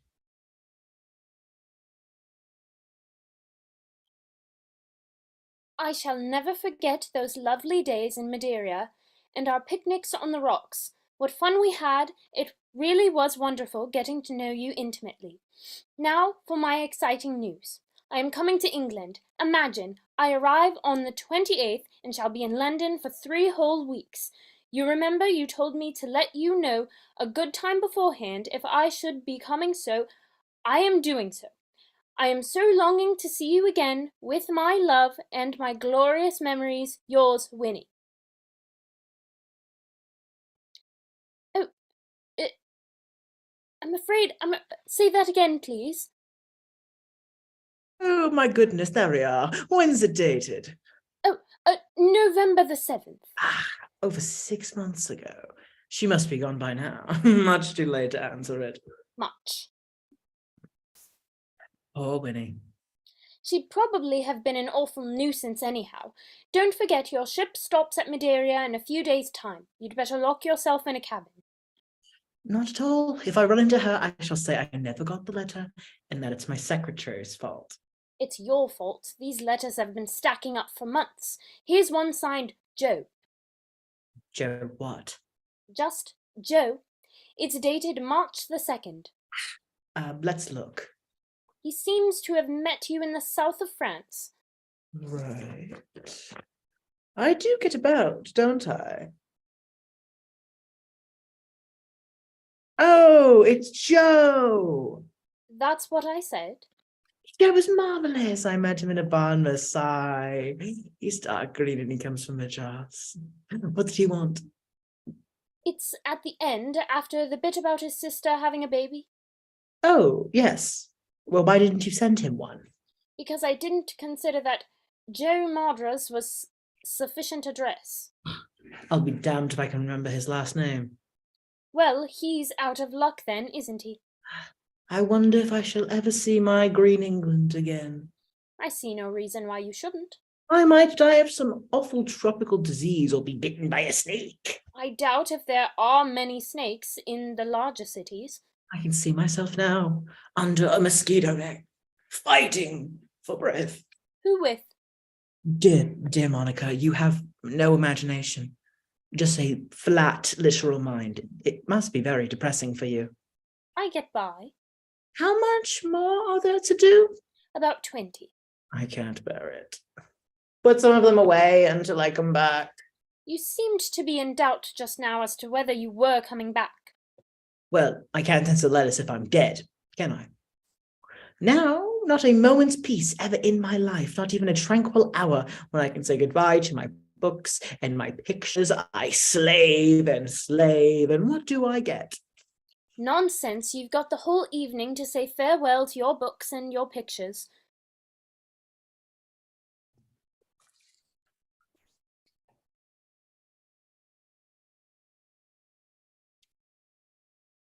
Are you finished with the tray? I want to be getting along. What can I say? Is everything packed?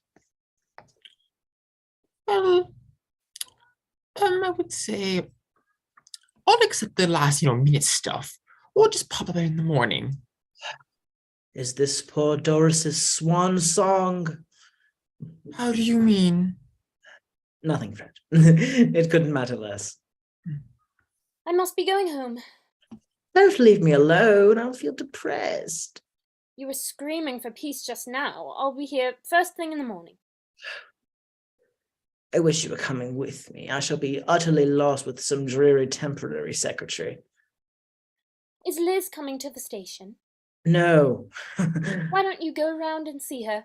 You know perfectly well. She's in a rage. I haven't seen her for a week. Have you tried? Of course I have. I've telephoned her 3 times. Each time she spoke to me kindly and remotely as if I were an idiot child. I'm not sure she didn't spell out some of the words to me. Would you like me to have a go at her? No. If she wants to behave like an outraged governess with her children, she can get on with it. I see her point, you know. You really did go a little too far. Now, Monica, don't you get started too. All right. I'll take these into the office. Nothing more you want? No, Fred. It's quite a party, wasn't it? How many guests did we have? Oh, I don't know. About 60, I should think. 60? Well, between them all, they put them away enough that they give them the float of Queen Mary. You better call me at 8 in the morning. We have to leave the house at 10. Radio. Good night, Fred. Enjoy yourself. Same to you, and be good. Oh, by the way, you'd better be careful if the telephone rings. Roland Mole had been calling up all week. I think I'd almost welcome him tonight. At least he'd be interesting psychologically. So would Rasputin. I feel dreadfully flat. I suppose one always does before going away. Now. You're getting a big boy, you know. 42, my next birthday. 41, isn't it? Good night, dear. See you in the morning. I do envy you, Monica. You're so unruffled and efficient. You go churning through life like some frightening old warship. Thank you, dear. That sounds most attractive. Good night. Good night. Your propeller's showing. Hello? Hello? No, this isn't. I'm going away now, Mr. Essendine. Have you everything you want? Frankly, Miss Erickson, no. I have nothing that I want. Oh, what a pity. Have you? Have any of us got what we want? Oh, Mr. Essendine, you are only acting. For a moment, you made me quite upset. You lead a strange life, Miss Erickson. Do you enjoy it? Yes, indeed. Tell me about it from A to Z. Do you mind if I pinch a cigarette? Pinch anything you like, Miss Erickson. I smoke so much, I'm always running out. It is most silly. Where are you going now, for instance? I'm going to my friend in Hammersmith. She's a German. Is she a spy? Yes, I think so. But she's very kind. I understand from Fred that she's a medium as well. Oh dear, yes. Sometimes she makes a trance and it's very surprising. She will lie on the ground for many hours making noises. What kind of noises? They are different. Sometimes she will sing high up like a bird, and other times she will make a little bark. Often she is very ill. I'm not at all surprised. Well, I'll be pushing off now. Thank you very much, Miss Erickson. It's been most interesting. Not at all. Good night. Good night. Daphne, what does this mean? I'm coming with you to Africa. I bought my ticket this afternoon. To Africa? I've run away. I left a note for my aunt. You see, I know something now. I've known it all the week, really, ever since that awful morning when I fainted. I know that you need me as much as I need you. No, my dear child, really. No, please, don't say anything for a moment. I've thought it all over very carefully.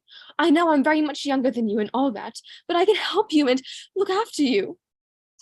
Daphne, dear, this is really too absurd. You must go home at once. I knew you'd say that.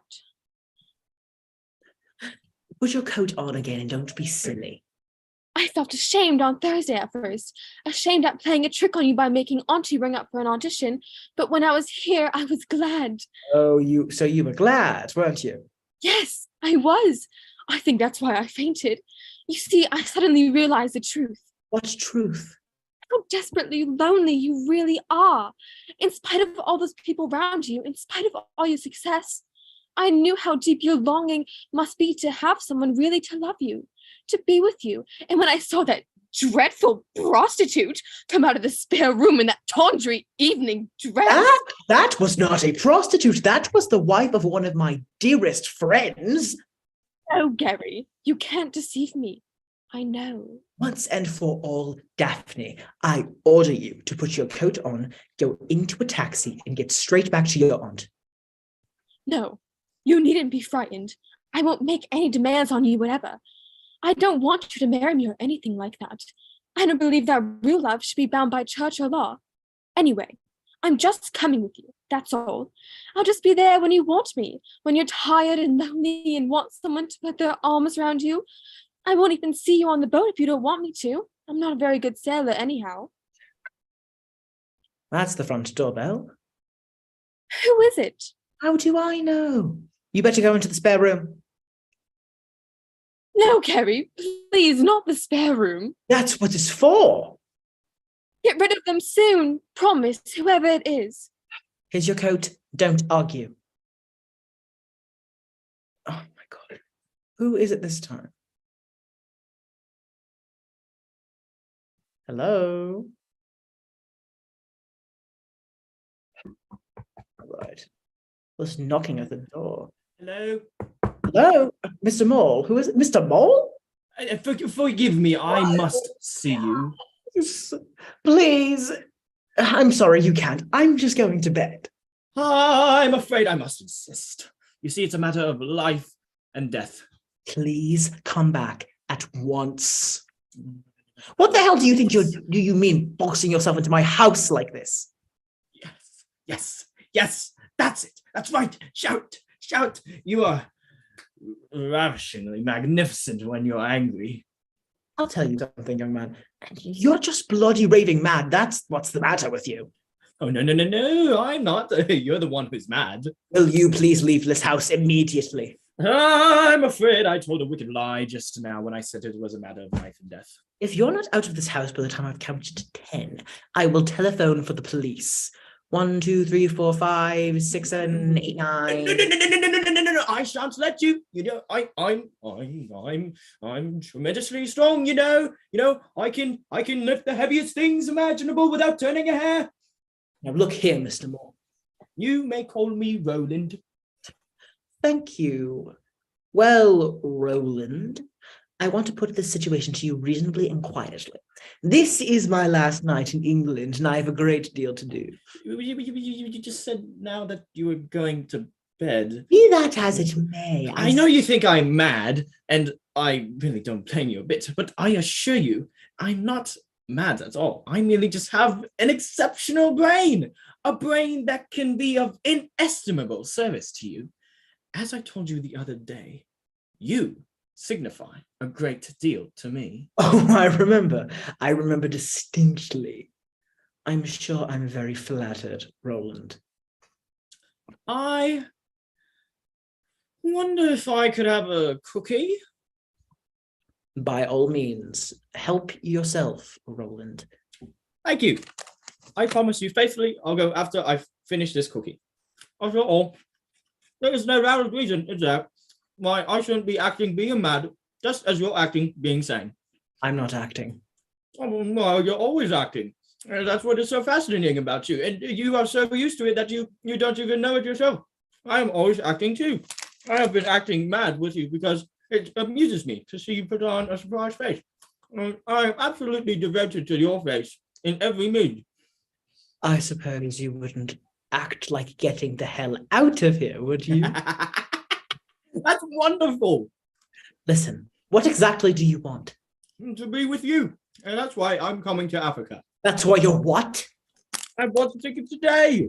It's stupid, but it's better than nothing. I've given up my law studies and left Oakfield for good. No, that's why I'm rather excitable today, I suppose.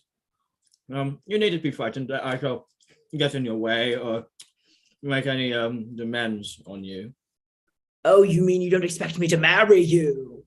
I'll get you out of here. Oh my God, there's somebody at the door. Be a good boy and go away now, will you? You promise after you finished your cookie and you're almost done. I'm not going to allow you to turn me away. You'll regret it your whole life long if you do. All right? I have a profound conviction about it, and nothing will shake. Come out of that room immediately. Mr. No! Moore, Roland, come out of there at once. Oh my God. I will not. Joanna. Hello, darling. What is the meaning of this, Joanna? Do you know? Yes, I do. You're coming to Africa with me. You bought your ticket this afternoon. You're not going to make any demands of me, and you're not a good sailor. The perfect sailor. What are you going to do about it? What are you doing? Telephoning. Hello? Hello? Oh, I'm so terribly sorry. It's a wrong number. Darling? It doesn't matter now. Darling. Underneath this rather taut, strained manner of yours, deep down inside, aren't you just a little bit glad to see me? Oh, absolutely delighted. It will settle things once and for all. That's what I thought. When did you get back from Paris? This afternoon. Did you get my telegram? Yes, Monica read it out to me. I meant her to. I understood that you were going to stay in Paris for a month. No, you didn't, darling. You knew perfectly well I wouldn't. I must say I tried for the first few days to put you out of my mind. I railed against you, said the most dreadful things that you weren't there to hear. Then I remembered. What did you remember? I remembered that you said what you said to me the other night. You said, it doesn't matter what comes after this. What circumstances combine against us, what tears are shed. This is magic, the loveliest magic that I've ever known. That's out of the second act of my play. Love is so simple. Yes, I recognized it. I saw that play several times, you know. In that case, why did you believe it? I didn't. But the fact of your saying it proved something to me. It proved that you were no more sincere emotionally than I am. That you no longer need or desire the pangs of love, but are perfectly willing to settle for the fun of love. I couldn't agree with you more. That, to date, is the most immoral statement I've heard in my life. It's true, though, isn't it? It's women like you who undermine the whole integrity of civilization. What's that out of? The third act of... It's not out of anything. You the other night. I've always wanted you. You're the first man I've ever met who's worthy of my steel. I can't guarantee that we shall be domestically happy together, but we'll have a good time. Joanna, please. You were quite right when you said just now, with remarkable clairvoyance, that I was coming to Africa with you. I am. I've got the bridal suite. The what? It was all there. It was all that was left. In addition to that, I've written a note to Hugo telling him everything. Everything. He's dining with Morris. They can read it together. Who's that? With any luck, it's the censor. Oh, Liz, terribly sorry. Wrong number. Hello, Joanna. Good evening, Liz, dear. How nice you look. Oh, thank you so much. I do my best. I think it's only fair to tell you I'm sailing with Gary tomorrow. Oh, what fun! So am I! What? I decided this afternoon. What a day for that starship! If I may say so, Liz, I think it's rather silly of you. Oh, I really don't see why. It'll be charming. We can all eat at the same table and do a lifeboat drill together. Joanna has written a note to Hugo and Morris explaining everything. Oh, good. Then they'll probably be coming too. I would like to take this opportunity to say that I wish I were dead. Oh, nonsense, darling. You'll enjoy the voyage enormously. There won't be a dull moment. You imagine you're being very clever, Liz, don't you? Oh, I've learnt in a hard school. Personally, I think you're making the greatest mistake in your life. It's always foolish not to have the courage to admit defeat. You seem to imagine that I'm competing with you. Oh, I assure you, I'm doing nothing of the sort. It's very important for all of us that this African tour of Gary should be a success. Obviously, there's no way of preventing you coming if you want to, but you'd better realize before it's too late that from the social and publicity angle, you will be there as a friend of mine. I'll give you just 3 guesses to who that is. The gathering of the clans. I'll go, Gary. Perhaps I've been wrong about you after all. You haven't got the guts of a rabbit. I'm very glad I haven't. I'm sure they'd be extremely inadequate. Is it true? That's all I want to know. Is it true? False friend, false friend. Come, Morris, you don't need a thenum anymore. It's no good trying to be flippant. This is a miserable, disgusting situation, and you know it. A stab in the back, that's what it is. A low down stab in the back. Not too low down, I hope. Shut up, Gary. I've had a note from Joanna. I suppose you know that, don't you? Yes, he does. I've just told him. Is what she says in it true? How should I know? I haven't read it. Don't prevaricate. She says that you've been lovers and that you're going away together tomorrow. Is that true? Perfectly true. Answer me, Gary. Answer me. I'll tell you what's true and what's not true, all right? And you can stop bouncing up and down like a rubber ball and listen. Be careful, Gary. I've been a damn sight too careful with the lot of you for years. Have you or have you not been Joanna's lover? Yes, I have. You miserable cad. You came here the other night absolutely determined to get me, didn't you? And you were plausible and superficially alluring enough to cleverly succeed. You certainly roused my curiosity very cleverly. But it takes more than cleverness to touch my heart or my mind. You haven't got a heart or a mind. You haven't got one decent instinct in you. You're morally unstable and false through and through. For the love of God, stop being theatrical. Oh, dear. You should have never married Joanna in the first place, Hugo. I'd always told you it was a grave mistake. You have the damn impertinence to stand there after seducing my wife and... Look here, Hugo. I think it's high time we got down to brass tacks. I didn't seduce your wife, and you well know it. You're taking up a very high and mighty attitude over this whole thing, but I'm perfectly convinced that if you face the facts honestly for a minute, you'll discover that you don't really mind in the least. Morris is the one who minds, for the moment. Morris? Oh, Gary, that was disgraceful of you. Disgraceful, my foot. I'm fed up with everybody lying and intriguing and acting all over the place. All right, Gary, you win. I wouldn't have believed anyone in the world could sink so low. Fiddlesticks. What do you mean about Morris? Answer me! I mean that Morris and Joanna have been carrying on an abortive little ding-dong under your silly nose for months. I'll never speak to you again until the day I die. Well, then we can have a nice chat, can't we? Morris? Joanna? Is this true? Of course it's true. It hasn't lasted so long as your rather dreary affair with Elvira Radcliffe. That's been hiccuping its way along for a year now. And don't pretend you didn't know, Joanna. You were absolutely delighted. It gave you so much room to expand. How could you be so vile as to betray me? I told you about that in the deepest confidence.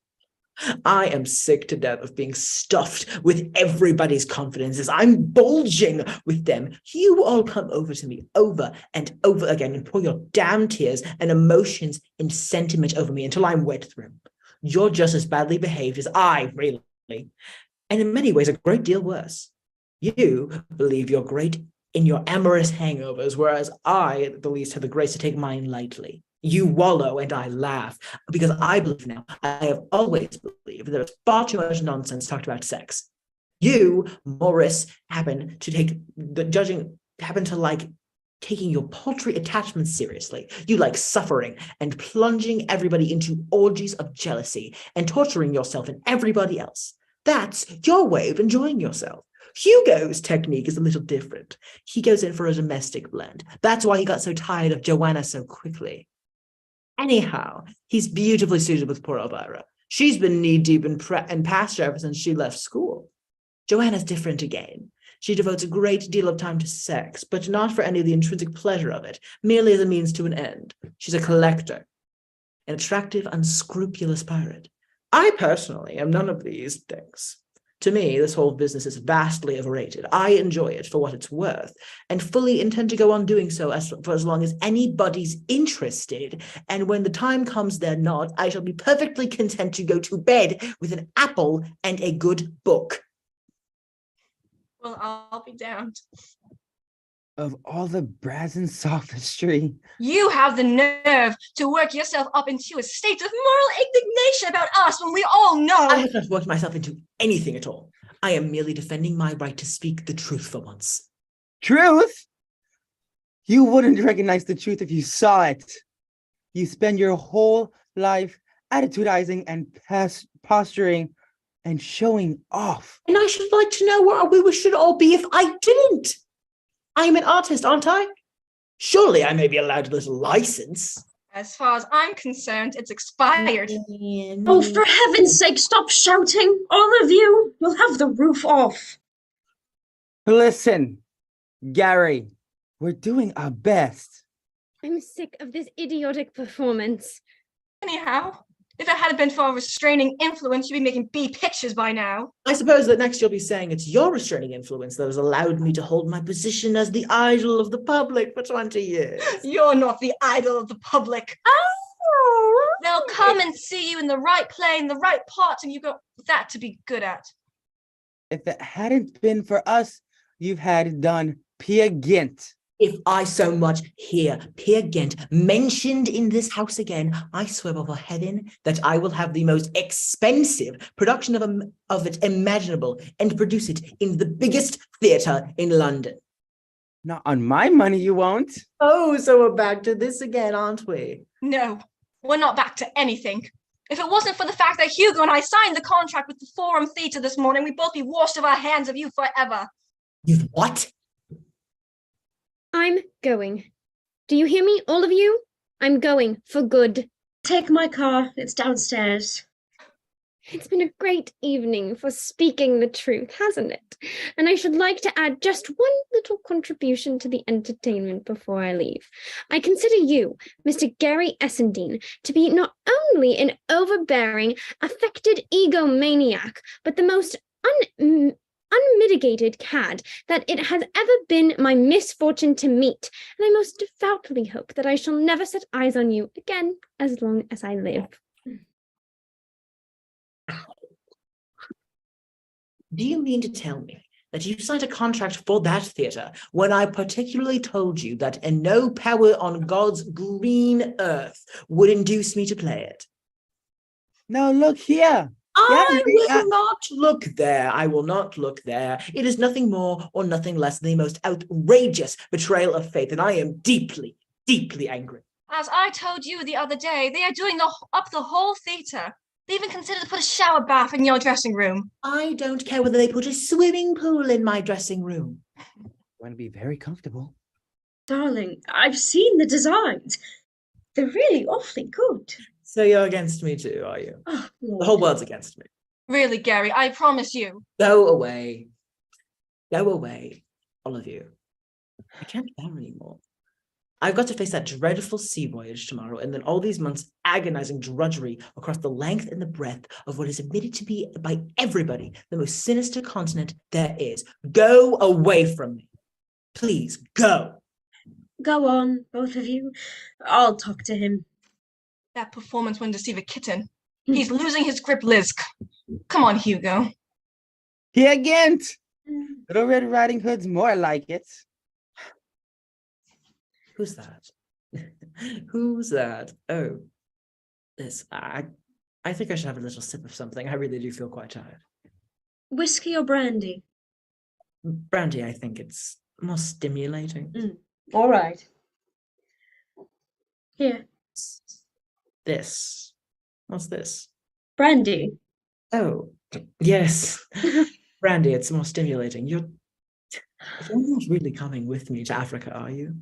Certainly I am. And not only to Africa. I'm coming back to you. For good. I don't want you to come back to me. I'm perfectly happy as I am. That can't be helped. You behave abominably anyhow. But you won't be able to be quite so bad so long as I'm there. Yes, I implore you not to come back to me. Have you no sympathy? No heart? I'm thinking of the good of the firm. That reminds me, I must leave a note for Monica in the office. I want to ring her up at the bank for me first thing in the morning. The office? My God! What's the matter? You've got a sofa, haven't you? In your flat? Of course. What are you talking about? You're not coming back to me. I'm coming back to you.